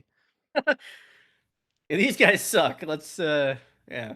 Also, I do like the touch. I like the touch of the butterfly not being fully colored in. Because for a second I was like, oh, is this a book about bugs? It's like, oh no, Helena's written this book based on her own knowledge. The fact that Helena is writing this and is the one who made the comment about the seasons, I like that she is the mouthpiece of this meta commentary because like she is kind of, you know, to an extent slightly clairvoyant, and obviously that blog post was to an extent about Helena. So yeah, it makes sense, and it's a lot better. The main comparison I've seen on Twitter was to you know, the season 4 Orson Scott Card diss, in terms of being in terrible taste. Yeah, the whole I have a cousin, Orson Lannister, who is mentally handicapped and he beats bugs. So it was like, great, nice one. It went on for like 4 minutes. Oh my god. Of course, we could have had a scene setting up Tysha, of course, reminding the audience about Tysha, but no, bugs. My personal headcanon is that, because that scene is so long and so dumb, my headcanon is that scene was meant to set up Tysha when they originally planned to keep Jaime Tysha. and Tyrion in the cell. That would have made perfect sense. And then when they decided to not have that reveal, they were like, we need to change this scene, and then it's just nothingness. It's just stupid. It's Tyrion going, dunk, dunk, dunk. Oh my god. Fucking season 4, okay. Yeah. But yeah, shall we move on? What's up next? What is up next? Oh my goodness, the Harrenhal sequence. Aura farming. Why did you write attempted? This is your caption. I think he succeeded in the aura farming. Because all of the aura he gained was erased in an instant when he got backstabbed by one of the Gormless sons and then nearly bled out. You could also argue that you lose aura the moment you stab an unarmed old man. Yeah, the 3 victims of the prophecy dagger being Simon Strong, Littlefinger, and the Night King. Oh no. Yeah, but no, Third Simon is Nissa Nissa. It was his blood that allowed the Valyrian steel to kill the Night King. Aemunda High. Yo. Also, I love his sapphire eye. Like, it looks so fucking cool. Good. It's so cool. It looks less smooth than it did in season 1. It's almost got like, it's like ridges to it now. Yeah, I've seen people describe it as like almost like a dragonfly eye, which I really like. Oh, yeah. No, it's cool as hell. His armor's cool. Slightly different in the books. His armor's described as being black and chased with gold. More like the armor of Sir Luthor Largent later on. Are you also rereading Fire and Blood? I just read that passage today. No, I just distinctly remember that. I distinctly remember Aemon's armor being described that way. But I like this. I like this armor, the more dragon scale inspired armor. But yeah, the sequence is grand and awesome. You know, we did get fish feed, but we did get Aemond riding Vhagar and like destroying troops within. That great scene where he's just like cutting through men and like walking forwards, not looking back at the dragonfire because he's too cool to do that. There's another thing the way that was mirrored with Daemon taking the Red Keep. Both of them like single-handedly fighting through a castle in the same episode, and both of them having the most absurd swordplay. I mean, the constant spins and twists and pirouettes and stuff. The bit later where Daemon stabs that guy, borderline pinning him to the ground, and he's like still standing. Yeah, but then takes out a dagger and cuts his throat. Like, I think he's gonna die, Damon. I don't think you needed to do that. It was so funny. But Also, yeah, I have to say, um, I'm blanking on the actor's name. Ewan Mitchell. Mitchell. Ewan Mitchell does an excellent job in this episode. I love his expression in specifically this frame, and I'm glad we have it. Because, like, Simon's kind of being nice here and, like, slightly affectionate. Like, his hand is on Eamon's shoulder. And, like, this is probably the first positive paternal influence he's ever felt in his entire life. Like, you could almost like look at his expression. That's not an expression of Yeah. hate or rage. It's almost like a. It almost makes me think of You know what? It makes me think of the Legend patting Homelander on the shoulder in season 4. Oh, I thought you were gonna say like my first thought was Han Solo with his son in The Force Awakens. We're both referencing peak media. I see. Yeah. Disney, Star Wars, and The Boys season 4. I But think yeah, that no, was he's got 5. that. He's got. You're right. I really like that observation. The kind of the look, Yeah. the sort of like kind of. Oh, I'm not used to this kind of weird paternal. This is freaking me out. I'm gonna stab you. But And also, yeah, no, 'cause that is like really. It seems like he's like feeling something, and stabbing is just kind of an instinctual reaction to feeling something he doesn't want to feel. you know what? Earlier you brought up the parallel to Damon later in the episode. This whole scene is also an obvious parallel to Damon Oh in yeah, season 2. And again, it's one of those things where like if this were the finale, it's an in-season parallel, right? Where the dragon but the difference is Damon parks his dragon. He walks through. He doesn't kill anyone. He Not a punches single one person. guy and knocks him out, I think, in season 2. Then Damon walks in. He's suspicious, but ultimately sits down and has dinner with Simon, and as a result gains an ally. What happens here? Aemond burns the troops, cuts his way through. Simon is basically like, hey, let's slow down. I can help you out. Doesn't listen to him, kill him. As much as Aemond laughs as Damon, it's a common meme in the fandom that Aemond is desperately trying to be his uncle. He is way more ruthless and impulsive than Damon. He's almost trying so hard to be Damon that he's not even Damon anymore. Damon would not have walked in and just stabbed this unarmed old man who was offering something. Aemond is just like, fuck you. And I think that's quite interesting. I was also a little worried about this scene potentially coming off as in poor taste, because who is Sir Simon Strong? What do you mean? He's Martin. Yo, he kind of Incredibly fashionable old man with white hair. Gay? Wait. But no, I thought that a lot with season 2, and I think we talked about it back then. That's always been the vibe, and I was worried that like it would seem in poor taste. I don't. I think that's a you headcanon thing. I've never seen Simon as like a Gurm stand-in or like. Because he's so like he has always like little quips here and there, and he seems very like observant, and he loves Damon supposedly, like because Damon's Martin's favorite. Oh no, I get it, and he looks a bit like him too. That's not the I don't think it's intentional personally, but I will say this. I don't either. Speaking of Simon, I really like how slimy he is in this scene. I love how we have a whole season of him being a loyal black, and the moment Aemond appears, he's like, listen, did you know that a whole army has just decamped? And we don't know what he's going to say, whether he's going to say, you can stay here and make yourself home, or whether he's trying to say, hey, there's an army unprotected by a dragon, go there and destroy them, I'm on your side. But the idea that Simon isn't this like fervent loyalist, that he's basically like, if you pull up to my castle with a dragon, I'm on your side. Like, I like how realistic that is. Which is the correct position, objectively. Oh, yeah. I'm not critiquing the man, but it is interesting that he's not like I refuse to kneel. Like he's slightly slimier, and it's cool to have that on Team Black, because Team Black do seem to be full of fervent Rhaenyra supporters who would rather die than bend the knee to Team Green, whereas Simon's not like that, and I quite enjoyed that. But my only critique of this scene, and it is a great scene, I do wish we'd had the duel, because what happens in Fire and Blood is that Aemond is like furious that King's Landing has been taken, although this happens before that moment. But he's like, and that the Strongs help Daemon, etc. And he says, I'm gonna duel you, pick up a weapon. He's like, I'm an old man. I don't care. And then he duels an old man and just cuts him down. I was kind of looking forward to seeing Aemond just play with Simon like food, challenge him to a duel and cut him down. And we do get a tease of that where he says, draw your sword. And Simon's like, I don't have a sword. I'm not going to fight you. And then he's like, fine, I'll stab you. But I kind of wish we'd had that moment, Yeah, I do too. But yeah. What do we got next? I'm also Yeah, keeping an eye on time keep here. an eye on time. Don't you worry. If you do need to dip early and there's extra stuff for me to talk about at the very end, like super chats, for example, that's fine. Like, don't you worry about that. Sounds good. That will probably be what happens, but we'll definitely have to do Yes. So bingo thank first. you, by the way, everyone super chatting and donating via Streamlabs. I will answer everything at the very end. Thank you. But yes, and then just to quickly say at the end, he is shanked, and so this kind of larger than life monster very quickly becomes human.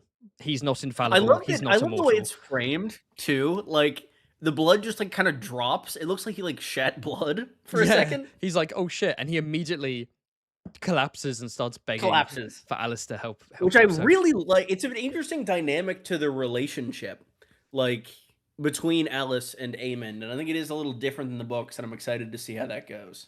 might be a bit of a nurse-patient thing going on. Who knows? Maybe.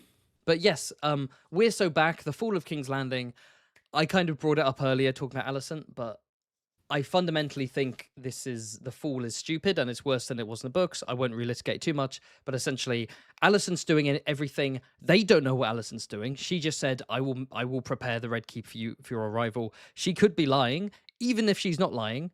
Um, they're acting like they've seen her season 2 scenes, but even if she isn't lying, how do they know that she's secured the Red Keep? Does she have the power to do that? Yeah. Their strategy, and by the way, they're not doing the book strategy of Valarian ships carrying men and then the gold cloaks opening the gates so they have an army in the city. They explicitly say Valarian ships are scattered after the gullet. So Yeah. they have loyal Not just gold ships, cloaks. host. Like the entire army is scattered. Yeah, the entire army. And not just that, but while the gold cloaks are on their side, and that is important for securing the I don't city think and the they knew gates, the gold cloaks were on they their don't know side. that because when the gold cloaks come in at the end, even Damon looks surprised, which means Someone there in the was no chat says you're communication. channeling Baramos. Why am I channeling Barnabas? Oh, I see. Yeah. You're- Foolish. Yeah. Don't go. It's too rash. But no, I do agree. Damon not knowing about. Sorry, I need to get this out. Damon not knowing about the Yeah, gold no, go cloaks is ahead. so fucking stupid because it means they basically just wanted a cheesy moment of, oh no, we've been surrounded. Surprise, we haven't been surrounded. Oh, the audience cheers. They sacrificed logic for just a little mini twist of the gold cloaks are on their side. So if they weren't on their side, if they hadn't been flipped, they're just fucked then. They have Yeah. they're just dead. Again, you can make the argument Vermithor Silverwing in the air. If the Red Keep didn't surrender, maybe the city blows up. But it just makes Daemon and Rhaenyra come across as really fucking stupid. This whole sequence is I logistically was also stupid. surprised by something in this sequence, and it's from this like initial part that we're currently viewing. We see as the dragons are flying into the city, some relevant people looking up at them. We see Ulf's drinking buddies, and we see Kat in King's Landing. I thought she was in Tumbleton. When I was watching this with my mate Jack, from Scotland, he said we were both riffing, and he was like, in the time it took Hugh to travel to Dragonstone and claim a whole ass dragon, his wife still hasn't left the fucking city. Not just that, he also went to Harrenhal and back, though Oh I guess yeah, that and was 2 Harrenhal. days. I know women be taking a while to get ready for a day out, but this is ridiculous. She's still in this. Come on, guys, she's still in the city. She's not a Tumby yet. What's going on there? But yeah, it's always nice to get a shot of the small folk. Like we saw Ulf's friends looking up. We saw Sylvie, the mistress, etc. The Brothel Madam, rather. But yeah, I think so. We have similar thoughts on the fall of King's Landing. Because I yacked Yeah, a bit. especially as we get into like the next slide. I felt like some of like the choreography as they were going through the Red Keep, it felt like people were popping out at Damon like haunted house workers at a point. Like they were popping out from behind a corner to get immediately stabbed. It was not great. The actual walk to the throne wasn't excellent, but once they got in that room, I liked pretty much everything. Someone made the point, I forgot who, it may have been Girls Gone Canon, shout out to them, that like Rickard Thorne laughs at Rhaenyra like drawing her sword, and it's like, do you know who Visenya is? Have you heard of Visenya? Yeah, really. Also, I will say your joke about Kat was so bad that Jason Lannister literally made that same joke in the first season. So you're on that moral level. But... Yeah, well, I've got to represent now that he's dead. I represent the spirit of Jason Lannister. You got to. I got no choice. Can I just say, did you have to get like the lowest res screenshot? What this is? I think you got this one. Oh shit, I think I did. Oh, god damn it. Sorry, guys. No, I didn't. No, I didn't. This is you. This is definitely you. No, it isn't. Yes, it is. I never go because you wanted to do the whole haunted house thing to talk about the No, inside. it was definitely me. I knew that the You entire time. scumbag. I'm trying to run a professional operation over here. Happy that I convinced you for that long. The word gullible's on the ceiling right now, Quinn. Oh. But yeah, no, that was my complaint with this. Yeah. That said, I loved Damon's fight choreography. And again, Emma Darcy, their physical acting this entire episode, you could tell it looked like they were wounded the entire time. Incredible. Just the way they walked. I loved it. It was incredible. The kind of like the head, the slight hunch and like the dark. Yeah, obviously, the hunch. That's it. That's exactly it. We've all been through that. We've all gone through some kind of trauma or grief, and it kind of affects how you move and like the kind of like. And I know people could say, "Hey, Damon's impulsive, Rhaenyra's grieving and not in her right mind. Combine those two things, they become super mercurial, and they take the risk of trusting Alicent and doing the King's Landing thing." But I never like the argument of, oh, the characters have done a dumb thing because they're a bit impulsive or they're a bit dumb or they're going through something. I find that to be really lazy, but I guess it's an excuse. Also, someone in the chat asking, did Visenya even use her sword? She very famously did to defend Aegon from assassins and then found the Kingsguard. She also did it to cut Aegon. Specifically, I will not tolerate any Visenya slander. She is my goat. I will say this. Especially this episode, especially in the upcoming season, based on pictures we've seen. While Emma Darcy doesn't quite match the look of Book Rhaenyra, don't they look just like how you imagine Book Visenya? Like, yes. Recently, they'd make a great Visenya. Like, goddamn. Agreed. Especially that image that we have later on. Okay, all right. So we've gone through the episode. No, sorry, we haven't. No, we haven't. My bad. Sorry. I thought this was the in memoriam for a second. I do apologize. I also thought it was for a moment. We see the return of Otto. I'm not gonna lie. Do you remember Otto? He's from season 1. Otto. 2 episodes, season 2. Do you remember back in? Mark? No, Otto Hightower, Alicent's dad. That guy. It's been a while. Yeah, that guy. Honestly, so there were 2 main theories when Otto disappeared. One was that the Beesbreeze captured him and put him in the bee coffin. And the other is that the Gold Cloaks caught him in case Daemon arrived. I genuinely was not expecting that Larys kidnapped him. That was a twist. So your voice is going a little bit roboty, just to let you know. Oh no. Hello? Can I be heard? I can hear you. You're still a little bit robot. Strange. Maybe unplug your mic or something. I'll give it a shot. Give it a shot. But yeah, I'll continue on talking about this mysterious character, Otto Hightower, who Alicent's. I'm pretty sure he's Alicent's father. I can't remember. But anyway, this guy Otto, Larys captured him basically as sort of as a failsafe. It almost as if, as a gift for Daemon if Daemon were to ever take back the city. It's kind of, it's twofold. On one hand, if he weren't able to escape and the Blacks took the city, he could say, I'm a double agent. I've been on your side the whole time. See, I captured Otto. But also, Larys gets to get rid of a potential political rival. Because remember, Aemond wanted to bring Otto back later after he left. Mm-hmm. So Larys can go, oh, there's no Otto. I guess I could be Hand instead. So it's kind of genius on Larys's part. It's risky, but I actually quite like it. I would have preferred Otto just being throughout season 2. Agreed. I would have just... But also, yeah, and not disappearing. I think it's an interesting bet from Larys, because the only way this goes well is Rhaenyra's side winning at some point or taking the capital at some point. Yeah, it's a risky you can't bet. Let Otto out of this, because he'll tell and immediately get you killed. Yeah. Maybe it's not as smart as I first thought. Yeah. You couldn't bring him back as Hand, because then he would just tell everyone, hey, I've been under the Red Keep for 2 months. This guy kept me prisoner. Please kill him. I don't understand why he wasn't just, after being fired, lurking around court to have scenes with Alicent. And you could have both of them reflecting on the fact we've both is expensive. We've both been kicked out of power, and we're the ones who initiated this to begin with. Isn't this ironic? It could be a budget thing. Most likely... It could be Rhys not wanting to do it, maybe? That's what I'm thinking. I think it took loads of years, and there was a load of faffing with the episodes being cut and the writer's strike, I can see Reese Mm. kind of being like, okay, yeah, like I've invested lots of time into this show, okay, you know, give me an excuse to kind of go out early, because he teases a Reach subplot that doesn't happen in season 2. He teases going to the Which would Tyrells have or the been so Hightower. cool. Would have been incredible, and the fact that scene is still in makes me think that was the plan, and then they changed it with reshoots and to have this moment. But I thought it was a good ending for You know what I Otto. bet it was? Yeah, go on.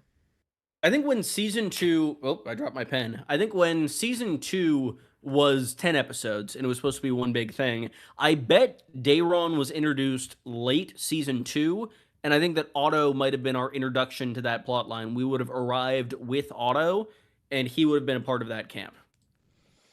Yes, I 100% agree. Can you imagine Otto, Ormond, John Ruxton, That would be, oh my god! unnamed Squire number 5, all teaming up? We saw Dayron in the teaser, don't worry. That's true, yes, we finally meet him. But yeah, I thought this was a good final scene for Otto. I do wish he had at least one more line of dialogue, or like a slightly more impactful... I understand he's resigned, and this is Rhaenyra's moment, not Otto's moment, but he's such a great actor, and he's given us a fantastic character in the last few seasons. I would have... A couple of seasons, rather. I don't think I would have wanted one more line, but I would have wanted a more impactful line. That's what I mean. Keeping him to a few words is still good. But I will say... Yeah. I will say, while some people are saying he should have taken... Who says the line in the book? Oh, Alicent. Alicent's line in the book. Oh, I do not like that line. I agree with you. It's cheesy as fuck. It would have ruined the emotion of the scene if Otto said, "The rats play when the cats are gone," or whatever. It's like, I really like that he thought everyone was dead. I thought that was really interesting and kind of cool. Yeah, he was like, I assume they, because yeah. But it was a good. And I liked how I do like how emotional Rhaenyra was. This is her first kill. She's still grieving. She's going through a lot. I had people being like, "Why isn't she being a cold, heartless bitch?" It's like, no, this means a lot. This is a lot. You know, she wasn't expecting to do this. I like Daemon encouraging her to do it as an act of legitimacy for her as Queen Regnant.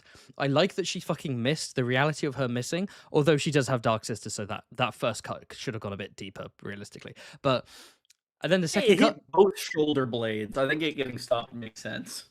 It also would have been awkward if it went even further in. He was like, ah. But yeah, no, the actual shot, just how did they do it? A mixture of practical and CGI, I guess, for the head, because it looked incredible. It looked incredible. And then Jasper gets also next snapped. And everyone was like, that was one of those injuries, the shoulder blades, that like I felt that when it happened. Yeah. Rest in peace to Otto.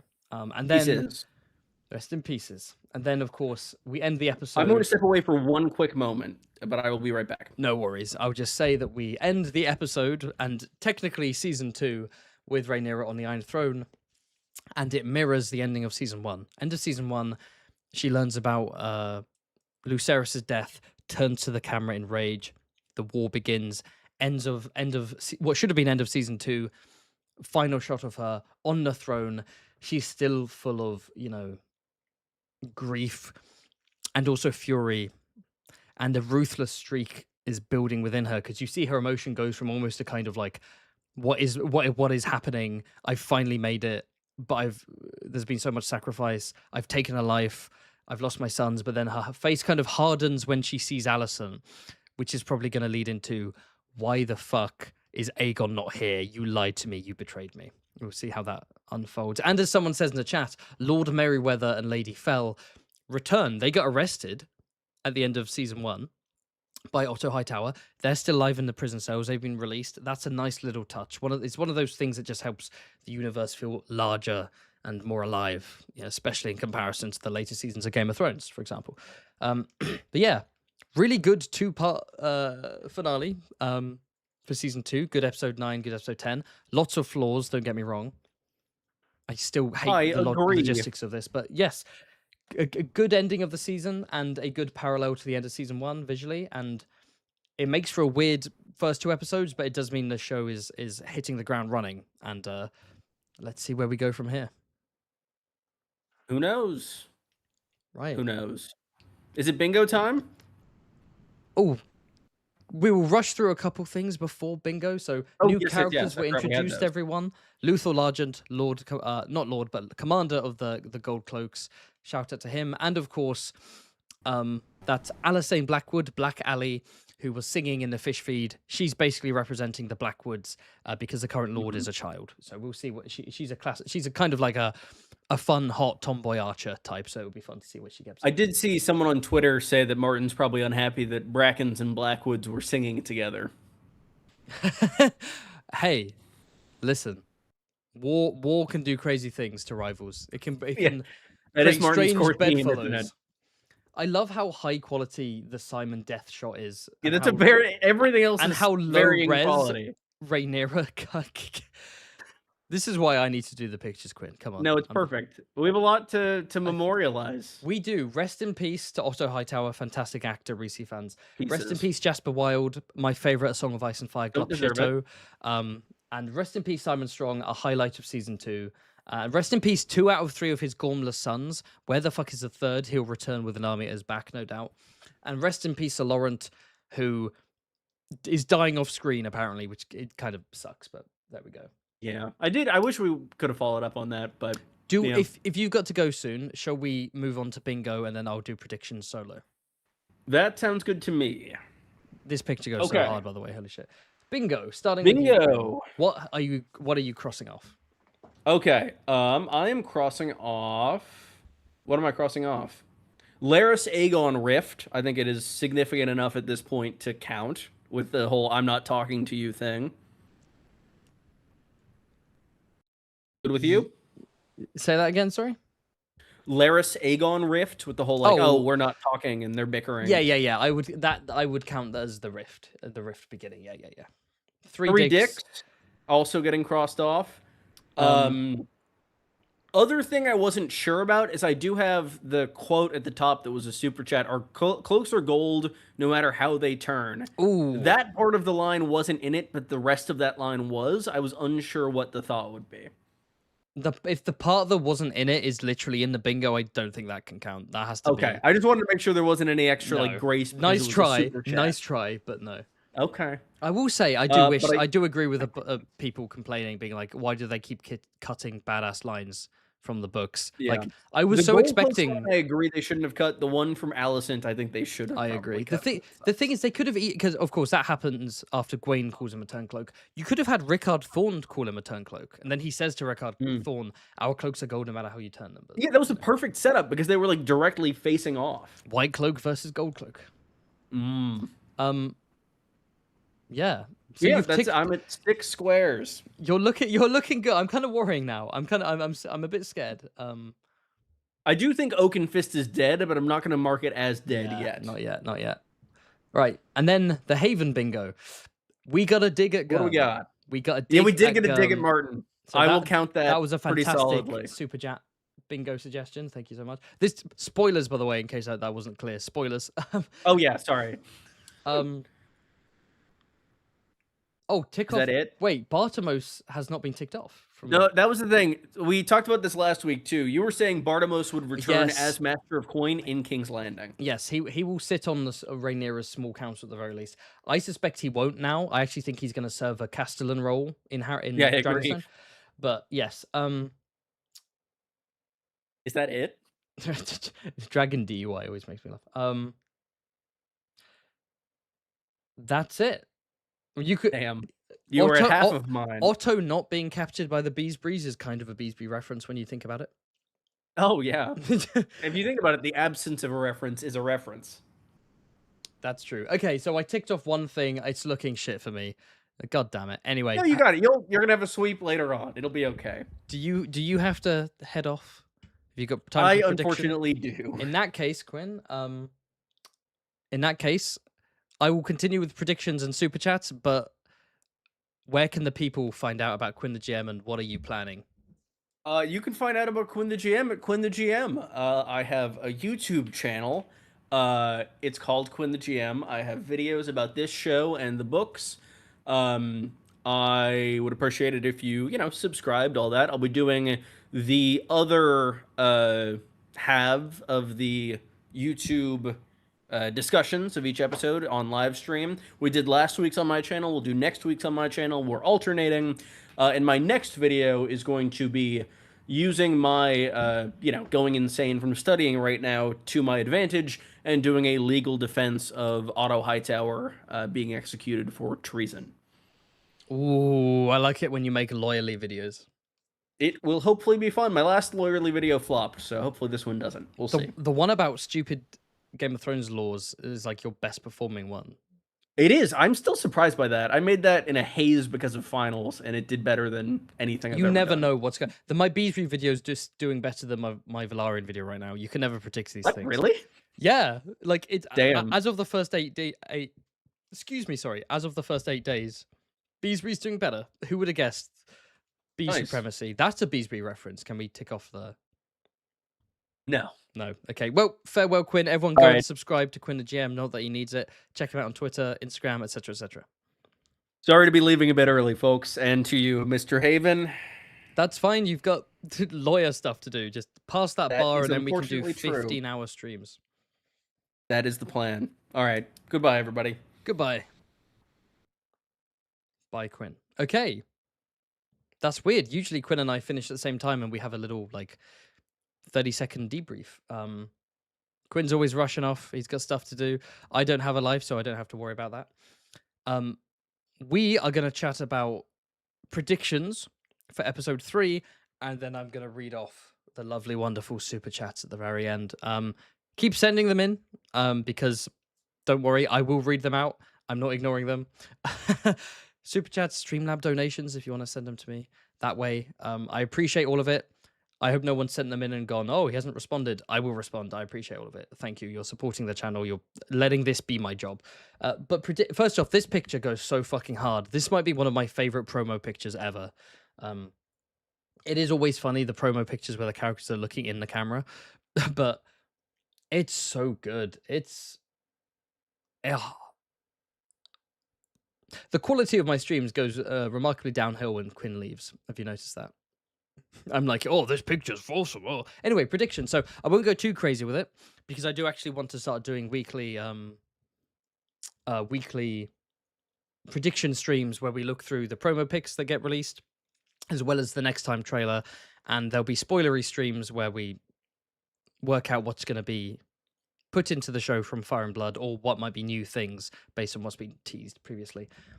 So it won't be, I won't go into too much detail or depth here, but generally speaking, we know that episode 3 is the conceptual episode. We know it's the conceptual episode. And what does that mean exactly? It's looking like it's going to be a King's Landing episode, apparently. Not 100%, because the next time trailer did show the Hightower army in Tessarion, but I think it's going to be a sort of a day in the life, kind of Westworld Succession, you know, maybe a bit of serious drama mixed with a bit of maybe something darkly satirical or some political farce as Rhaenyra tries to rule from King's Landing during a war, trying to cement her power, etc., etc. I suspect all kind of tensions between her new advisors. Maybe this will be the introduction of Torrhen Manderly, who's one of her advisors from the north and plays an important role later on. And he's been cast by as an American, so I hope that guy can do an English accent well. Otherwise, I'm going to be very annoyed. Can he do a northern accent? Northern English specifically. We'll have to see. But yeah, there've been some cool promos released. Almost everything appears to be in King's Landing.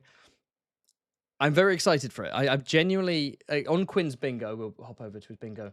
He has it that where is it? People won't like the conceptual episode, generally speaking, and I have it that people will like the conceptual episode. If it's a mixed response, I guess we both tick it off, or maybe neither of us do. I don't know. But I have a feeling it's going to be popular. The reviews really liked it, by the way, although there is often a discrepancy in the official reviews from critics versus the fans. Like, remember season 1 where the critics kind of shat on House of Dragon season 1, the first 6 episodes? It's like, who cares? And then it came out and it was really good, and immediately all these news sources and, you know, junkets and so on flipped and were like, oh, what a great season. Wow, where did this come from? Motherfucker, you're giving it like 4 out of 10. Stop. But yeah, the official critics are saying that they weren't a big fan of all the big battles and fighting in episode 1 and 2, or very, you know, very, very messy, very basic, very base. However, they love this one. So I'm expecting politics, I'm expecting scheming, I'm expecting all kind of fun. I'm kind of rambling at this point. There's not much else to say. I'll do a prediction stream maybe tomorrow. I'm thinking tomorrow could be good. If not tomorrow, then Thursday for sure. But yeah, what do we think in the chat? What do we think is going to happen? Yes, there'll be Alicent and Rhaenyra interacting. Mysaria is going to try and worm her way in. Maybe we'll see the formation of Rhaenyra's small council. We'll have Corlys in there as her hand, maybe also her master of ships. Maybe Torrin Manley could be a master of ships, but the actor in an interview said that his character's about taxes, so maybe he's actually the master of coin. But Bartimos Celtigar is her master of coin and ends up being killed in the street, like Rhaego Draz, the master of air under King Jaehaerys I. Is he not having that plotline anymore? Is it being given to Torrin instead? Who's going to be her master of laws? Orwyle is basically like, hey, I'm on your side now. I ratted out Jasper. I'm with you. Is he going to be her Grand Maester? Because the alternative is that you throw him in prison, because in Fire and Blood, a Grand Maester Orwyle is chucked in a cell. Kind of lame to just chuck the actor in a cell. So I genuinely think we're going to have... This is what I'm predicting for Rhaenyra's council. Corlys as the hand. Torrin Manley, Master of Coin and Ships. Or Corlys, Hand of the King and Master of Ships. Grand Maester Orwyle. Daemon as king consort, Mysaria as a master of whisperers, and then master of laws, maybe no one. I'm not sure. But yeah. Oh, maybe Luthor Largent. How about that? Luthor Largent, Lord Commander of Gold Cloaks, master of laws. He's a noble. That makes sense. Let's go for it. Prediction stream will be more detailed than this. But yes, I think it's time to finally delve into the super chats. Thank you so much, everyone. I need a specific slide that's like the super chat slide. You know, there's a cool little graphic or something. Bum bada bum. Let me scroll down. Thank you so much, everyone. Starting with Toxic Law 7201. Thank you so much. Who says, Helena saying this isn't the season when looking at the caterpillar is the writers giving us a nod that this should have been the season 2 episode. Thoughts? Yeah, Quinn and I discussed this earlier. We think it's intentional. We think it's a cheeky little nod to the fact that they had to shave off the end of episode 2 and transplant these episodes at the start of season 3. Desi the Midget has tipped. Rest in peace, Simon Strong. Yeah, he was a great character in season 2. Sorry. As I've said, in a show that's not always great at showcasing secondary and tertiary characters, having a fantastic character actor like Sir Simon Russell Beale coming in and just being this fun, slightly snaky gay uncle of Harrenhal, I really liked. He really left an impression. It is a bit lame that his death was pushed to this season, because it almost like you almost forget how much you like him. You're like, oh, hey, this guy, oh, he's dead. But yes, he went out like a G. His poor son's cut down. Shout out to his son for actually like shanking Aemond. I mean, that guy's going to go down in history. That guy's going to affect the outcome of the fucking war just because he was brave enough to stab Aemond in the back. But yeah, Simon Strong, great. Lots of great characters died this episode, and we've said goodbye to Reese Evans, Simon Russell Beale. Ugh, horrible. Thank you, Joel for Wanker. Nice, who said, I liked the song, but we need a major land battle on scene. I assume you mean on screen. There's not been one visible since Battle of the Bastards. I needed fish feed. That's a good point. We had Battle above Shipbreaker Bay with dragons. We had Battle of Rook's Rest, which was 2 dragons in the air and an army besieging a castle, but it wasn't a major land battle, one army against another. We had the aftermath of the Burning Mill. We had the aftermath of the Red Fork. We had a song about the fish feed. We had the taking of King's Landing. But no, you're right. We haven't had a major land battle. I suspect the major land battle we're getting this season will be the Battle of Tumbleton in the finale. Although even that will be maybe more like a siege, but we'll have to see. Yeah, disappointing not seeing the fish feed. Thank you, Rortiz, who says, this episode was pretty good, except for the fact that it had season 7 to 8 pacing. Ravens were faster than dragons. Also, the late Lord Haven strikes again. I still have my headphones on. I don't need them on. Oh, God, I'm talking loudly. I do apologize. Okay, yes, I was 20 minutes late. That's on me. 7 to 8 pacing? Yes, but again, it's episode 9 and 10. The pacing makes sense when you attach it to season 2. I also like, speaking of Raven, I like the tiny letter that Damon got about Jace's death. It's a mini little scroll. That was quite fun. Pioneer 10, thanks for the super chat, who says, Helena was the best part of this episode, followed very closely by the Dragon Queen. In my humble opinion, I wanted the battle by the lake, but I still like the song. Yeah, Helena's a cool character, and I think they're showcasing her more this season. I've heard in reviews they show off a bit more Helena. Yeah, and it's really cute how she just doesn't want to be involved in politics. She doesn't want power. She doesn't want to be queen. She's like, let me keep chickens. Let me keep chickens for a living, and hunt bugs in my spare time. Don't mix work and pleasure, because the chickens will probably eat the bugs. But we love her. Autistic bug princess. Someone in the chat earlier was saying that autistic, the portrayal of the implied portrayal of Helena's autism is very Hollywood. And it's like, yeah, it's a weird mixture of her being sort of autistic coded in that kind of over the top Hollywood way, mixed with also being a dragon dreamer and a bit spacey. So, Reagan Gully, thank you so much, says, why did she not tell on Rhaena? Presumably you're talking about Jane Aaron. I don't know. I think Jane's just like, this isn't my business. Leave me alone. She's still kind of miffed that she secured a deal of defend the Eyrie with a dragon, and their response was to send the little baby dragons. I think she's a bit annoyed by that still, but I don't know, man. Give her something interesting to do. She's tall and cool, but she's not doing much, Jane Aaron. Thank you, Malcolm Ferguson, who says, I'll be honest, while I still think it's stupid that they cut Nettles in favour of Rhaena, I'm actually not hating the direction they seem to be taking with her and Daemon. We'll see, though. Yeah, my prediction is she's going to hide in the Vale, maybe try and train Sheep Stealer more. Maybe we'll get the scene of her, as Nettles does in the book, her trying to tame and train that beast with sheep. That could be fun, if they haven't cut that entirely. But yes, I think we're going to have Daemon finding her, realizing it's his daughter, bonding with her, and because Daemon and Nettles kind of have a father-daughter thing going on in the book, so having it actually be father and daughter, I think from the perspective of Condell and Hess, that streamlines things.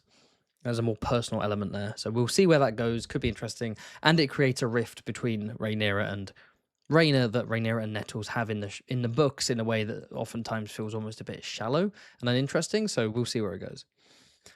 Lord Peasbury, the one and only, says, hey everyone, just wanted to say I won't send any super chats today. Peas and love, and 3 peapod emojis. This is my nemesis. Lord Peasbury is my fucking nemesis. I will tear down your castle. I will take your women. I will kill your children. Lord Peasbury, I will burn the name of House Peasbury from the annals of history. Harassing my streams, pushing Peasbury propaganda. Who is a Peasbury stan?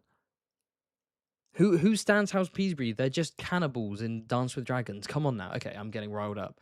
God damn it. All right. Thank you, Hal Edison, who says, Hess writes an episode and the gods flip a coin. It doesn't matter what the nonsensical story does now. Specifically and vibes only. Quinn, a 7 or 9, gods be good. I agree with you. Hess writes an episode and the gods flip a coin, except we clearly disagree. I think this is overall a good episode. I'm mad at the King's Landing stuff, but that's not really an episode problem specifically. That's more of an overarching story problem, with the fall of King's Landing not just being how it is in the books, which is fundamentally less stupid and just better in every way than it's presented in the show. It's one of my biggest criticisms actually so far, but because that's more of a overall story thing, individually I think this episode is very good. I think it's an 8, honestly. Great scenes. But yeah, Sarah Hess wrote episode 6 of season 1, which was the second weakest episode, but also one of the hardest episodes to write. Then she wrote season 1, episode 8, which is the worst episode. I really dislike it. Episode 9, sorry, Green Council. I really dislike it, but it also feels like an episode that was heavily edited down, and then Miguel Sapochnik forced her to add the dumb dragon scene at the end. So, but then you have Rhaenyra the Cruel in season 2, which is the best episode of that season, in my opinion. So it's like, but then she also wrote the Alicent Rhaenyra scene specifically in the finale of season 2. Eileen Shim wrote the episode, I think, but specifically Sarah Hess wrote that Alicent Rhaenyra meeting. That's dumb. So yeah, the gods do flip a coin. You could argue this episode is almost like landed on its side, where it's like a great episode with great scenes and moments, etc. But also, the King's Landing stuff is stupid. But oh well. Thank you again, Joel for Wanker, who says Haven cover of Fish Feed. I can't even remember the lyrics. I'm not opposed to that, but I don't remember the lyrics. I remember Three Fingered Alice. Alice was a special lass, born bereft of thumb. Lost a digit tending flock, now feeling awfully glum. Oi, Alice with 3 fingers, a copper in a glass. Had 2 fingers less than most, she'll shove them up your ass. I don't remember the second half. Something arm bone. Alice with 3 fingers, never had a lot. She gave, yeah, I can't remember. Anyway, I do remember the bit where they go, fish feed, fish feed. Thank you, Cyclops of Krakoa, who says, I'm on copium for Thailand making it. Oh, make no mistake. And by the way, okay, I don't want to be too spoilery with in the super chat section, actually. In the future, I'll try to do super chats before spoiler section, because people might want to listen to the super chats and answers without spoilers. So, but Thailand falls off the boat in plate armor. Doesn't look good, but we'll have to see what happens. If he does survive, I have questions. That I will say. Thank you, Rortiz, who says, everyone knows if they don't show the death on screen, they're definitely going to survive anyway. So Thailand is for sure still kicking. Good argument, but also Sir Laurent is dying off screen. And we know he's dead because the actor said, I am dead. Thanks for watching the show. So the argument falls apart. They will kill characters off screen. Lord Peasbury returns, that bastard, who says, you should rank every A Song of Ice and Fire song on a stream. That's actually an incredible idea. It would purely be based on lyrics, because we don't know the music that goes along with the songs. In the shows we do, obviously, but yeah, that would be cool. Just based on lyrics, rhythm, rhyming, thematic importance, narrative placement. It could be fun to rank the songs. Or maybe we just rank them purely in a vacuum. Which one slaps the hardest? I don't know. Good idea. Yan Verb says, Thailand will rise from the drowned halls of the drowned god, harder and stronger than before. Under the waves, he will ride seahorses, and mermaids will blow seashells to announce his coming. All right, Patchface. Maybe Thailand will return a water white. Not a fire white, not an ice white, a water white. He'll be like Patchface from the fucking books. Completely spaced out, borderline insane jester type. Can you imagine him jumping around giving creepy prophecies? Thailand, just like in Rhaenyra's small council, being like, I know, oh. I don't know why he'd be in Rhaenyra's council, he's a green, but who knows? Yeah, maybe you're being literal. Maybe he will in fact ride a seahorse to glory. Thank you, Anna Bordeaux. Yeah, I'm probably butchering that, but thank you very much, Anna, who says, the parallel between Aegon and Rhaenyra, shown to be pathetic and weak in front of their respective court, is great. They're two sides of the same coin. I do like that. Yeah, they are both, at least what we've been presented is, both do not seem like they have the stomach for rule, or the patience for rule, or even the competence for rule. And we see that with Aegon, just wanting to do good things. He's the epitome of what are my political beliefs? I like good things, and I like when good things happen, and if you disagree with me, then you like bad things. That's what Aegon is, when he was talking to the peasantry, being like, you can have all the sheep you want, and Otto's like, no, that doesn't make sense practically. Or when he's at the council scene being ADHD, spinning his fidget spinner, his fucking ADHD fidget toy, his ball, being like, you bore me, and he just leaves. Rhaenyra is not that bad, but Rhaenyra is like, you know, ignoring advice from her council, ignoring Jace. Yeah. I think there is an interesting parallel between those characters. It just depends on. I don't know how intentional it is from the writers, because, as I've said in previous streams, the writers seem to be unintentionally showing Rhaenyra kind of being not the best ruler in terms of how she reacts to her council, and then acting like she is actually good and is just being held down by patriarchal men. It's like, no, her counselors are kind of in the right, actually, most of the time. They're just absurdly patronizing towards her. But I've already talked about that. Blah, blah. Rizzler, thank you, Rizzler, who says, "Rest in peace, Ironrod's character killed for shock value." But he wasn't killed for shock value. This is how he dies in the books. He gets beheaded. The rape scene was, borderline Game of Thrones shocking moment, which I was genuinely like, what the fuck is this scene when I was watching? I was like, I don't despise the scene. I'm just confused by it more than anything. Thank you, Rortiz, again, who says, Jasper Ironrod Lane. Jasper Lane? To be fair, I can't make fun of you. The amount of times I misspeak in these streams is crazy. I listen back and I'm like, oh god, what am I doing? Jasper Wild, not Jasper Lane, but Jasper Ironrod Wild just kind of forgot. Oh, yeah, just kind of forgot about the keep full of guards. Yeah, he didn't even lock the door. What was Jasper's plan? Was his plan solely to be like, I know you're sneaking around and being weird, that's suspicious, I'm going to rape you? And then that's it? Or was he like, I'm going to have you arrested, but before I do, let me punish you in my weird way first? In which case, people would be like, they know that he just did that to her. Like, I don't know, man. It was just. The Greens need to be comically evil, no nuance allowed. Ironrod, he's also a rapist. It does invoke the memory of Meryn Trant randomly being a paedophile who likes to beat children, not because he's commanded to beat children. He's commanded to beat Sansa. He goes along with it because he's a corrupt guard, doesn't give a fuck. No morals. He's amoral, right? Whereas in the show, oh no, he doesn't just beat Sansa. He goes to a Bravosi brothel and beats children because he gets off on it. Wow, what a coincidence that someone who's ordered by his king to beat a child happens to also get off on it. That's why he's doing it. It's not an amoral, glorified bodyguard doing whatever the king says and pushing all responsibility onto the king, saying, "Oh, well, I've got no choice. I'm following in the footsteps of Barry the Bystander and the Fraud of the Morning." It's like, no, you had him be this grotesque paedophile who beats and maybe rapes children in a Bravosi brothel, and then when Arya murders him brutally, in a scene where the audience should be like, "Oh, I know Meryn Trant killed Syrio Forel, but." She's really gone past a point of no return. She's brutalizing him. Instead, the audience goes, "Oh, yay, you've killed the pedophile," because pedophilia and rape crosses a moral event horizon in fiction that acts like murder don't.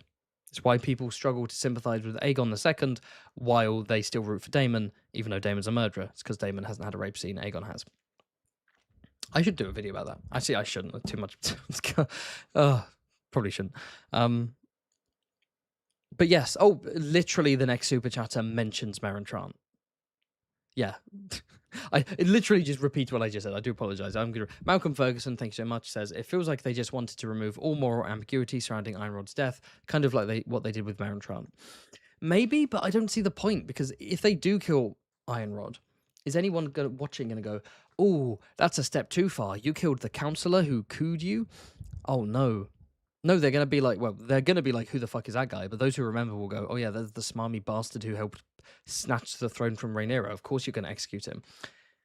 The rape scene existing just to make it more justified in beheading him is just stupid. And you know what's extra dumb about the Meryn Trant thing? Is that Benioff and Weiss in the inside the episode, behind the scenes, I'm pretty sure there's a clip of them saying, "Yeah, we wanted the audience to go, oh, this is gross, Arya's going too far." It's like, no one thinks she's going too far because you made him a pedophile. You had the right intention of the audience being freaked out, and you fucked it up because you... Oh, so fucking stupid. Anyway. Why must D&D be invoked all the time? Thank you, Fireflame Fine, who says, the showrunners have valuable things to say about women, sexuality, violence, and power, but they will also casually use those themes in a lowbrow way. I think you've hit the nail on the head there. I agree with that. They do have valuable things to say about those things, and they also... Yeah. You're right. There are many examples of the lowbrow way in which they do that. Like, I mean, case in point, Jasper Wild. Nice. Malcolm Ferguson again comes in with Ironrod's actor was actually in season 5, episode 2 of Game of Thrones. Oh shit, was he? He was one of the Vale soldiers with Littlefinger and Sansa at the inn. Brienne punches him in the face. I had no fucking clue. That's really fun. I'm gonna have to look that up. That's awesome. Thank you to the Rizzler. Is this the Rizzler himself? holy shit, who says, one last hurrah could have been him going to the headsman and the entire time preaching about Aegon's rights and being the rightful king as he does in the books. Yeah, that's true. I still would have liked giving him a scene before that, just to remind the audience who he is, but just not make it a rape scene. But yes, I don't mind Jasper kind of trying to get a final words out and just getting beheaded by Daemon. Like, that scene is Rhaenyra's scene. Like, you don't necessarily want Jasper to, like, steal the thunder there, being allowed to give off a whole spiel about, oh, it's whatever, but, you know. Thank you, Quick Save, who says, are you guys more excited for A Night of the Seven Kingdoms Season 2 or Hot D Season 3? I'm more excited for Hot D Season 3 because I'm in it. I'm in it. It come back again when Season 3 is over and ask, are we more excited for Season 2 of Night of Seven Kingdoms or Season 4 of Hot D? Because right now, we're 2 episodes in. Of course, I'm more hyped about Hot D. It's Hot D era. Thank you again, Quick Save, who says, my theory is that Rhaena will become Nettles. I've heard that. Whoops. I've bashed my mic. I agree. I think she might, you know, in terms of being in disguise in the Vale, like, oh, the villagers say that there's a girl called Nettles who's taming a dragon, so that she doesn't get hunted down. Yeah, I've not read Fire and Blood, but I have a feeling that Rhaena will change her identity as she undergoes a journey of grief and guilt and tries to reinvent herself. Yeah, it could be a way to sort of appease the Nettle fans, but Nettles isn't just a name. Nettles represents... Excuse me. Let me grab some water for a sec.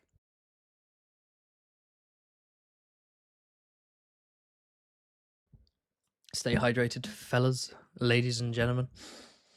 What was I saying? Yes, Nettles represents a commoner of ambiguous heritage claiming a dragon and doing something that apparently can only be done by those of pure bloodline. That's kind of a big deal. Rhaena is a Targaryen. Kind of takes away from what Nettles is. And a name change won't change that fact. Thank you again to the Rizzler. Why doesn't Alicent flee with Helena on Dreamfire? She doesn't need to make a deal or turn the city over. She can just run away. Also, love the vids. Probably the only reason I'm still watching the show. Thank you so much. I'm glad you like the vids. For what it's worth, I will be doing weekly House of the Dragon episode reviews, my quickie reviews, like I did for Season 2, like I did for Dunk and Egg. I decided to combine episode 1 and 2 reviews into one video just because this is episode 9 and 10 of the previous season, so I kind of wanted to address that. And there'll be more animated videos to come. I'm going to run through what my plans are and how I'm dealing with that right after the super chats. But yes, why doesn't Alicent flee with Helena on Dreamfire?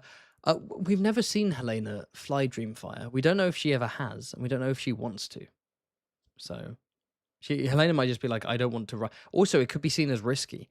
If they know that a bunch of dragons are flying to seize King's Landing and they see Dreamfire in the air, they might attack. You know, like it's a risk. It's quite risky for them. Thank you, Kitty 97 Cat, who says, my Song of Ice and Fire conspiracy theory is that the reason it's taken George R.R. Martin 15 years to write The Winds of Winter is because he's not just writing Winds, he's rewriting the whole series from the start. Holy fuck. I mean, that is peak perfectionism right there. I don't think that's true. I think he's just not writing Winds. I think it's too big for him, and every time he goes to start writing it, he's editing old stuff or being perfectionist or trying to entertain himself with new subplots that aren't actually going to stay for long before being cut. And he just gets stressed when he turns a PC on. I think it's just, yeah. Jan Verb says, will we see the revenge arc of the third Gormless son this season? There is that shot of Aemond fighting someone in a courtyard in the season trailer. Maybe that's the third Gormless son. Like, I want my revenge. Thank you, Quick Save, who says, I have a feeling that in Fire and Blood, Daemon is the one who coordinates the City Watch to take the keep and not Alicent. Well, yeah, no, it definitely is. The City Watch don't do this spontaneously. They're clearly working with Daemon, and they take the city, they take the keep, they open the gates, right? Also, how do Aegon and Larys get caught so easy when Alicent and Rhaenyra were never caught? To be fair, the context is different. Alicent was taken to the city on a boat, disguised as a nun, And then Alicent was... I didn't even know how Alicent came to Dragonstone. I don't know. You know what? I don't know. Both Alicent and Rhaenyra scenes in the previous season were stupid. And no amount of... Excuse me. Sorry. No amount of lampshading the fact that all the other side characters think it's stupid is going to change the fact that it was stupid. Longshanks, the goat, he's always on the streams, he's always in the comments. What a legend. Thank the gods Thorne didn't recruit a single crossbowman / archer, or else Daemon and Rhaenyra would have been fucked, let alone filling the gallery with them. Yeah. They to be fair, I don't even know if they would have...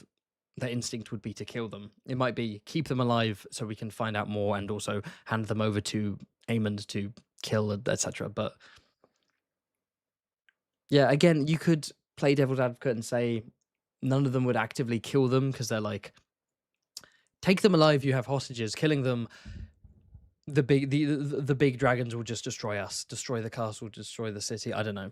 But yeah, no, that whole scene was stupid. They should have just marched in with the gold cloaks and been like, we win. Excuse me. Thank you, Rizzler, who says, why didn't the Greens just immediately rush Daemon and Rhaenyra and kill them? They're alone. Or at least fight back instead of letting the gold cloaks take them, especially Rickard Thorne. Yeah, that feeds into what I was saying. It's a dumb scene. Everything about the logistics of taking King's Landing, stupid. I don't like it. Makes Daemon and Rhaenyra dumb. Is just a worse version of the books, and it's all in service of giving Alicent something to do. Okay, here's what I don't like. When people try to justify characters being uninteresting or stupid by saying, yeah, but they do nothing in Fire and Blood. What would you like? That they just do nothing? Oh, Rhaenyra spends the whole time grieving in bed for a whole chunk of the book and does nothing, or Alicent disappears from the story. And it's like, that's a completely false dichotomy. The options on the table are not and should not be character does nothing or character has uninteresting / stupid arc. No, it's make them do something good. Easier said than done. But like, for example, have Alicent be an active schemer and political player and not just a useless, oh, everything's falling apart and I can't do anything, blah, blah, blah. Or Rhaenyra being like, what would you have me do? Have her plotting some war stuff, even if she's not actively going out. Anyway. Thank you. Make sure I haven't missed anything. Thank you, Joseph Knott, who said, considering the lack of Rhaenyra's younger kids, what do you think the show ends on? I wouldn't be surprised if we get scenes summarizing stuff at the end. Okay, bit spoilery here, so skip ahead to 10, 20 seconds. I think we'll end up with Aegon the Third on the throne. The Hooded Hand by his side, Jaehaera as his betrothed. We're not going to get any Regency stuff. We could see a Regency show, but yeah. The lack of Rhaenyra's younger kids, they will have to showcase Aegon and Viserys more. I'm not sure how, but yeah. They need to showcase Joffrey more. They need to remind the audience that Rhaenyra has 3 more kids. Because I wouldn't be surprised if the audience are like, damn, she lost both kids. She has 3 more. There's little Joffrey still there, but... Mad Dog says, spoiler. Spoiler, everyone. Dang it, I didn't get the live notification, I'm behind. Anyway, thoughts on the episode 3 photos Daeron situation. I heard we get Tumbleton soon. So, we saw some promos for the next episode. We see a young lad in the Hightower camp with flowing Targaryen platinum blonde hair. And there's a line in the next time trailer where Daemon says, we're going to have to kill Daeron. Where he's like, listen, Aegon is missing, Aemond is in Harrenhal, Daeron is with the Hightowers. All 3 are claimants and are threats to you. You need to kill all 3, including Daeron. So either the Hightowers are handing Daeron over to be outright executed or to be a hostage in King's Landing. Except there are theories that it's not actually Daeron, it's a body double on the march, because you need a body double on the march in case there are assassins, right? And that the real Daeron is actually... Spoilers, skip ahead 10 seconds if you don't want to be spoiled. Potentially, the squire behind Ormond is the secret Daeron in disguise with head iron. We'll talk about that more in the next episode, I think. Thank you again, Quick Save is the Quick Saves and Rizzler are just spamming me with super chats. Thank you so much. I really appreciate it. Quick Save says, is the Reach neutral? I have no idea. Yes. Good point. They have not actually made a point of establishing what's happening in the Reach. There needs to be a proper Gather people around the council table, break down the political situation. The Northern Vale have gone for Rhaenyra. The Stormlands are with the Greens. The Crownlands are divided. The Westerlands are fully green. The Iron Islands are doing whatever shit they want to do. Triarchy's on side. But what about the Reach? In Fire and Blood, Lord Tyrell is a babe. He's an infant. And his regents can't decide who to side with, so they declare neutrality. And with the Overlord, the Lord Paramount of the Mander, declaring, whoops, we're not siding with anyone, the vassals do their own thing, right? When the cat's away, the mice will play. House Beesbury, House Tarley, and other houses, House Caswell, House Footley, they side with the blacks. Then you have the Hightowers and the Roxtons and the Peaks siding with Team Green, and there's a Reach civil war. We don't know that right now. As far as we're aware, the Reach is consolidated. Whether we get a Reach civil war, I think it's unlikely. I think it's more likely that I think they will have the Tyrells being neutral to explain why there's not a massive Tyrell host, but they will say that the Reach is not divided. Or they might say the Reach is divided and it's like, there are battles happening off screen, and it explains why the Hightower army isn't as overwhelmingly, crushingly huge as it could be. Skip ahead 10 seconds, he said in the live stream. Okay, most people will watch this as a video on demand, and those who aren't can mute for 10 seconds when I say that. Come on now. Thank you, Quick Save, who says Otto's last words should have been about Viserys. True, but he already mentioned Viserys. He did say, what would your father think if he could see you? He did get a Vizzy reference in, which I appreciated. Rizla says Reach is divided but leans green. Correct, in Fire and Blood at least. Let's see what the show says. Dev Cole, the one and only, says, rest in peace, Sir Laurent. Rhaenyra keeps losing Queensguard. Yeah, last season she lost Sir Steffon Darklyn, who got burned to ash by Sea Smoke, I think. Was it Sea Smoke who burned Steffon? Yes, it was Sea Smoke.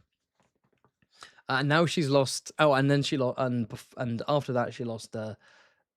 No, before that she lost to Eric Cargill during Cargill Bowl, and now she's sentenced Sir Laurent to death for imprisoning her, and he's confirmed, according to the actor, to have died off screen. If the actor isn't lying, of course.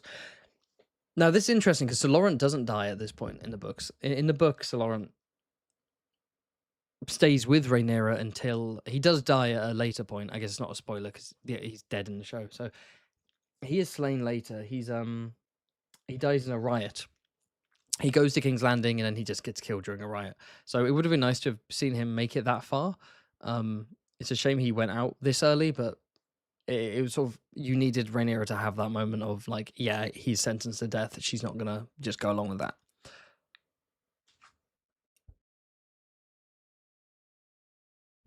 Right. Thank you, Red Dead Depressionist, who says, oops, missed this one, I'll have to rewatch. But did you notice the toxic Narth butterflies in Helena's garden book? Dig it, Gum Bingo. Yep, you got in here early. You are correct. Quinn and I discussed this. Yeah, it probably is a reference to Gum, and it's a as Quinn said, in good taste. It's not like a spiteful thing. It seems it's cute. Gum might complain about it, but thank you for the super chat from Series Queries, who says the moment where Helena says she'd like to raise chickens, I believe Alicent gained hope in that moment, knowing she isn't a monster like her boys. Alicent already knows that. Alicent knows that Helena's like, oh, she's weird. All her kids are weird, apart from Daeron because she didn't raise Daeron. But I think she was just kind of like, yeah.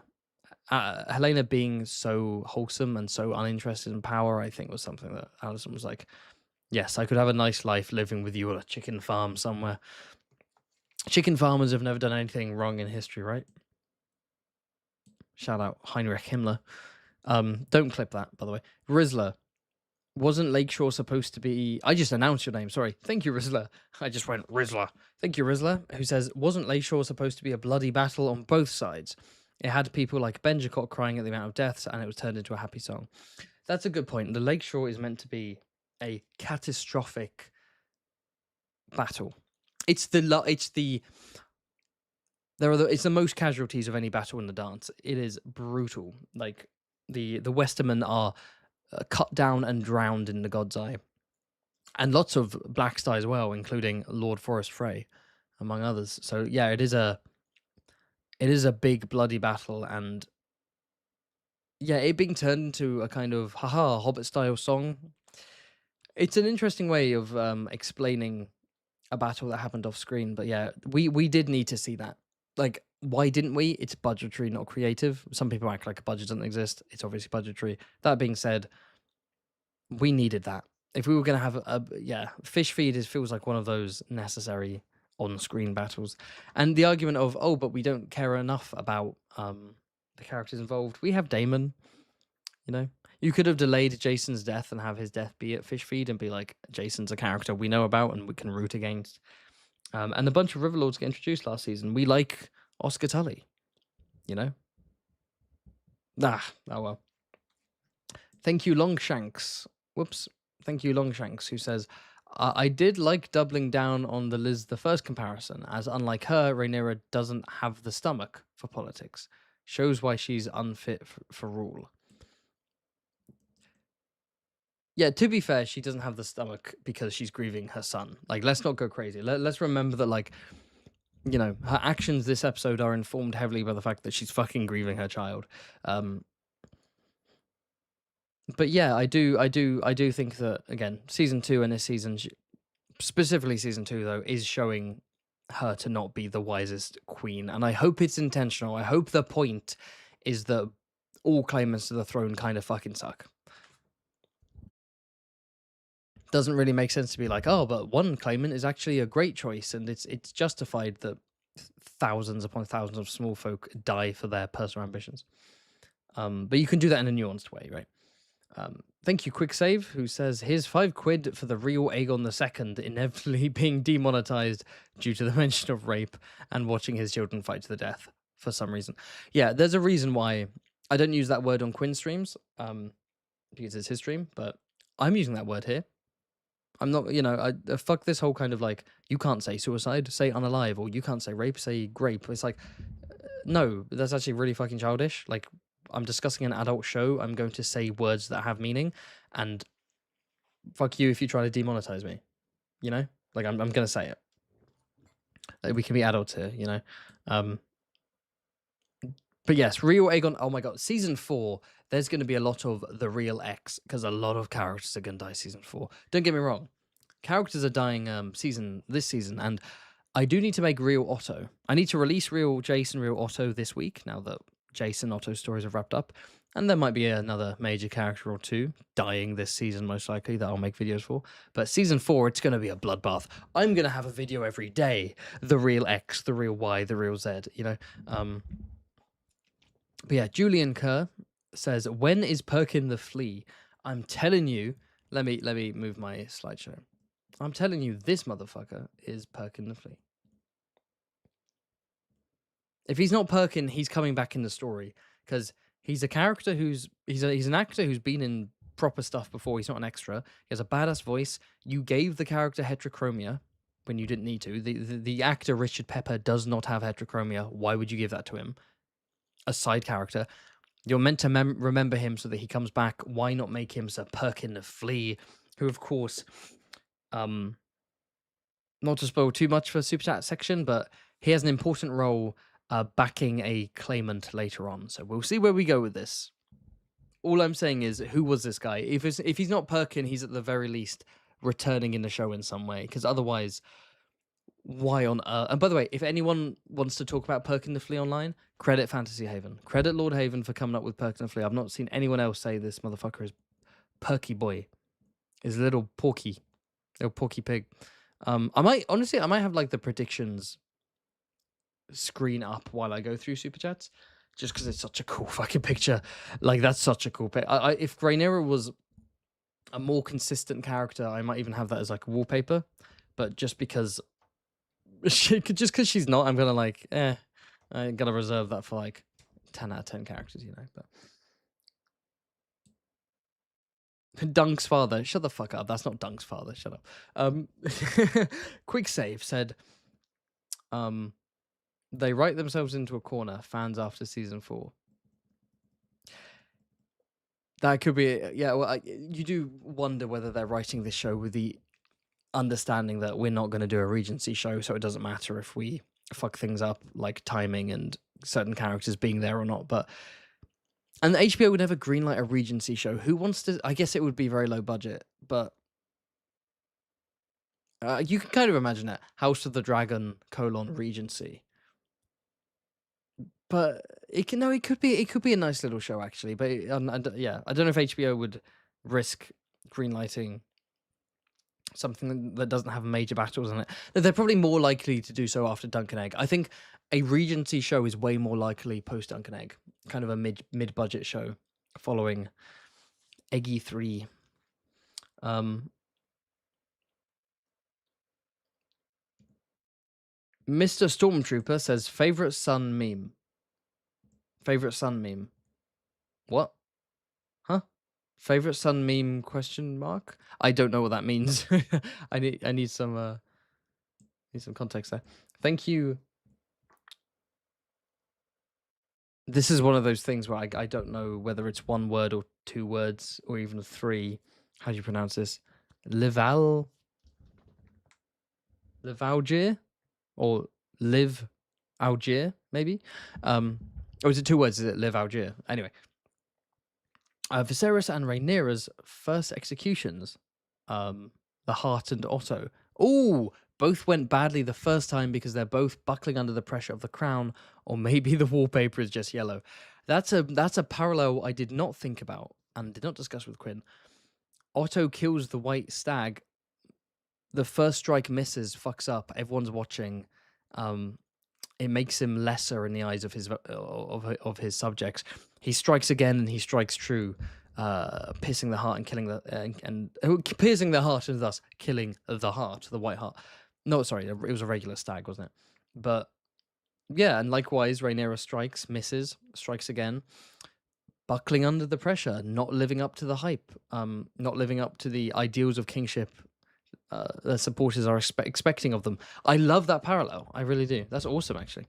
I'll bring that up with Quinn in DMs because he's not watching this part of the stream. He doesn't even watch my regular videos. Thank you, Stikey B, who says, I want to see the Red Kraken. So the Red Kraken was name dropped in season 2. We don't hear anything about them in season 1. In season 2, at a council meeting, admittedly it's one of the either small folk or regent, one of those weird kind of boring episodes in late season 2. You might not remember. I don't begrudge you for that, but no, they do mention, hey, we should get the Red Kraken on side, Lord Dalton Greyjoy. And they mention making him Master of Ships on the small council, or even marrying Alicent to him. He's 16, by the way, so, MILF Hunter, damn. Call him Lionel Hightower.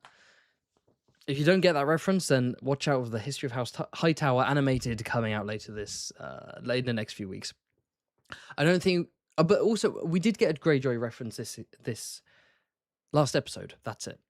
When they're like, oh, there are ships, and then Corlys says Lannister, Greyjoy, and Alan says no, Triarchy. But that implies that they've got, they bring up the Greyjoys, and it's interesting, isn't it? The Corlys is like, oh, have the Greyjoys officially joined the Greens? But yeah, so at most we'll probably get, I don't think we will ever see the Red Kraken. I think we'll just hear the Greyjoys are raiding the Westerlands, or raiding the Reach, or raiding the North. We'll hear something about them.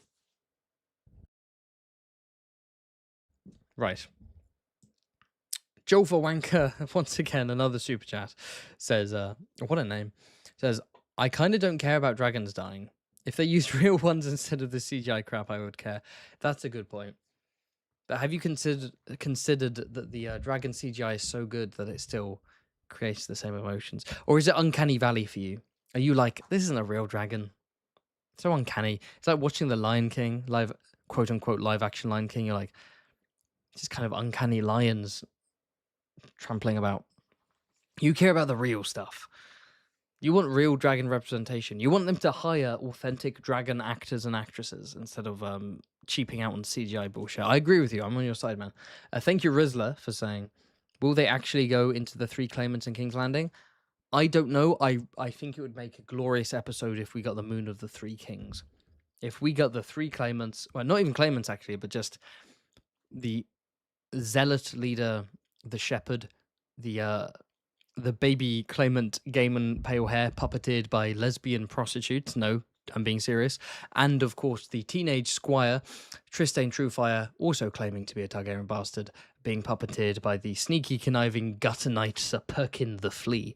I would love to see the Moon of the Three Kings as an episode, or at least part of an episode. Will we see it? I don't know. I think we will. I think if you set up the small folk this much, it's gonna feed into the inevitable riots and the moon and all. Yeah. And I could see Sylvie being one of the prostitutes who puppeteers Game and Pale Hair. I could see that heterochromatic guy, Richard Pepper, the actor's name. I could see Richard Pepper being Perkin, maybe.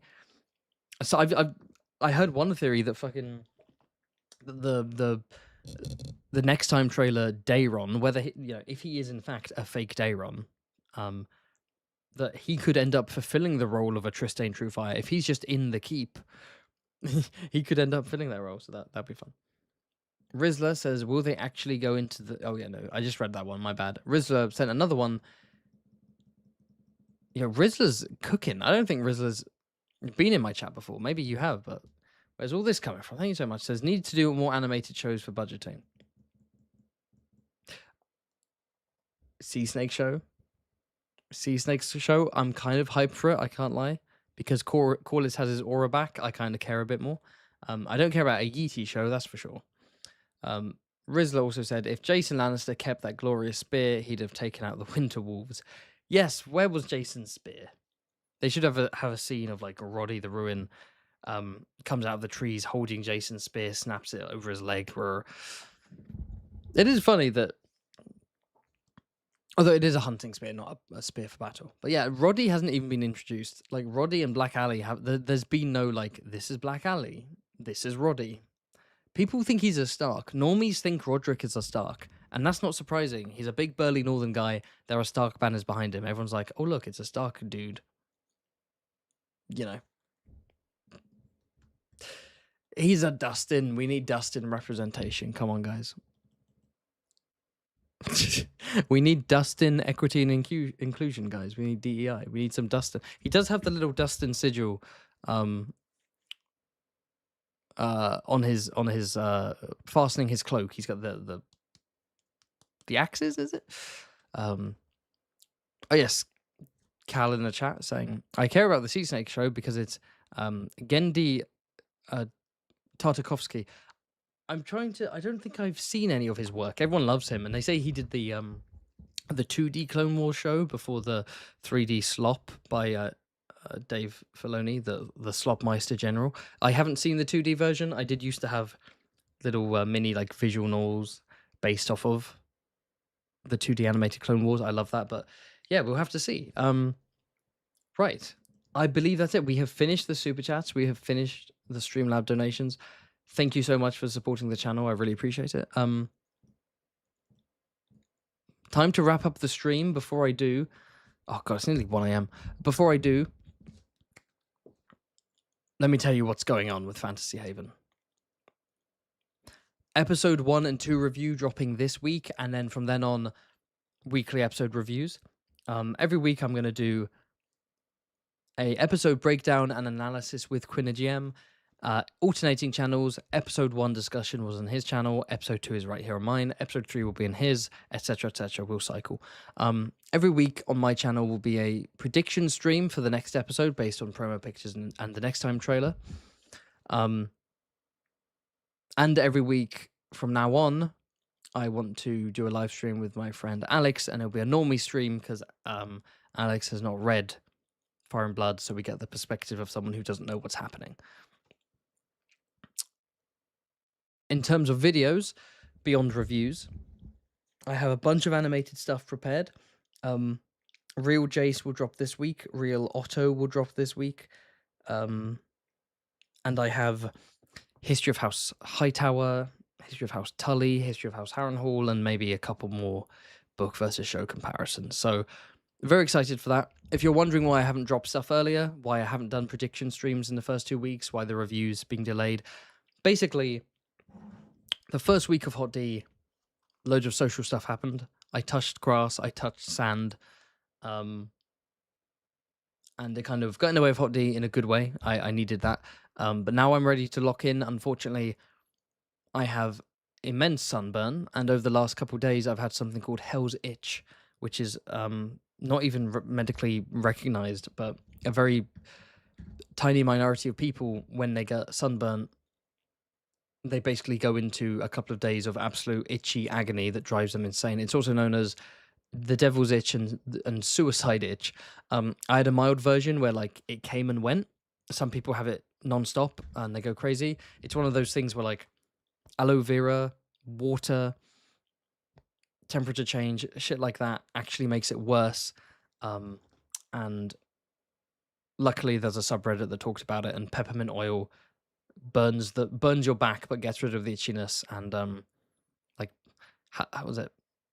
Halanine B is some pre-workout powder. It also helps. I don't know, but either way, I think it's gone because I've used that, and on top of anti-inflammation and antihistamine stuff. But I was in agony for 2 days, and yeah, and I'm still in discomfort from the sunburn because I am, at the end of the day, a gammon. I look like a lobster without my shirt. So yeah, lots of things keep getting in the way, and especially today, I was super busy because I had a really important meeting with someone that's very personal to me, and it was a very good meeting, and that took up a lot of my mental space. But tomorrow onwards, I'm locking the fuck in. We have 6 animated videos to drop, 8 reviews to drop, 3 live streams minimum a week. Let's go. Hot D era's beginning. We got this. And then finally, before I end the stream, we have one last super chat from Quicksave, who says, I would love an A Song of Ice and Fire anime, but we need an A Song of Ice and Fire RPG. A Song of Ice and Fire anime would be crazy. We have an A Song of Ice and Fire RPG. If you mean a video game RPG, yeah, there are some shit ones, and there's a really weird one from over a decade ago. If you mean tabletop RPG, one of those exists already. I ran one for a year at university. It was very fun. Anyway, farewell. Love you all. I'll see you next time. And Iron Goat did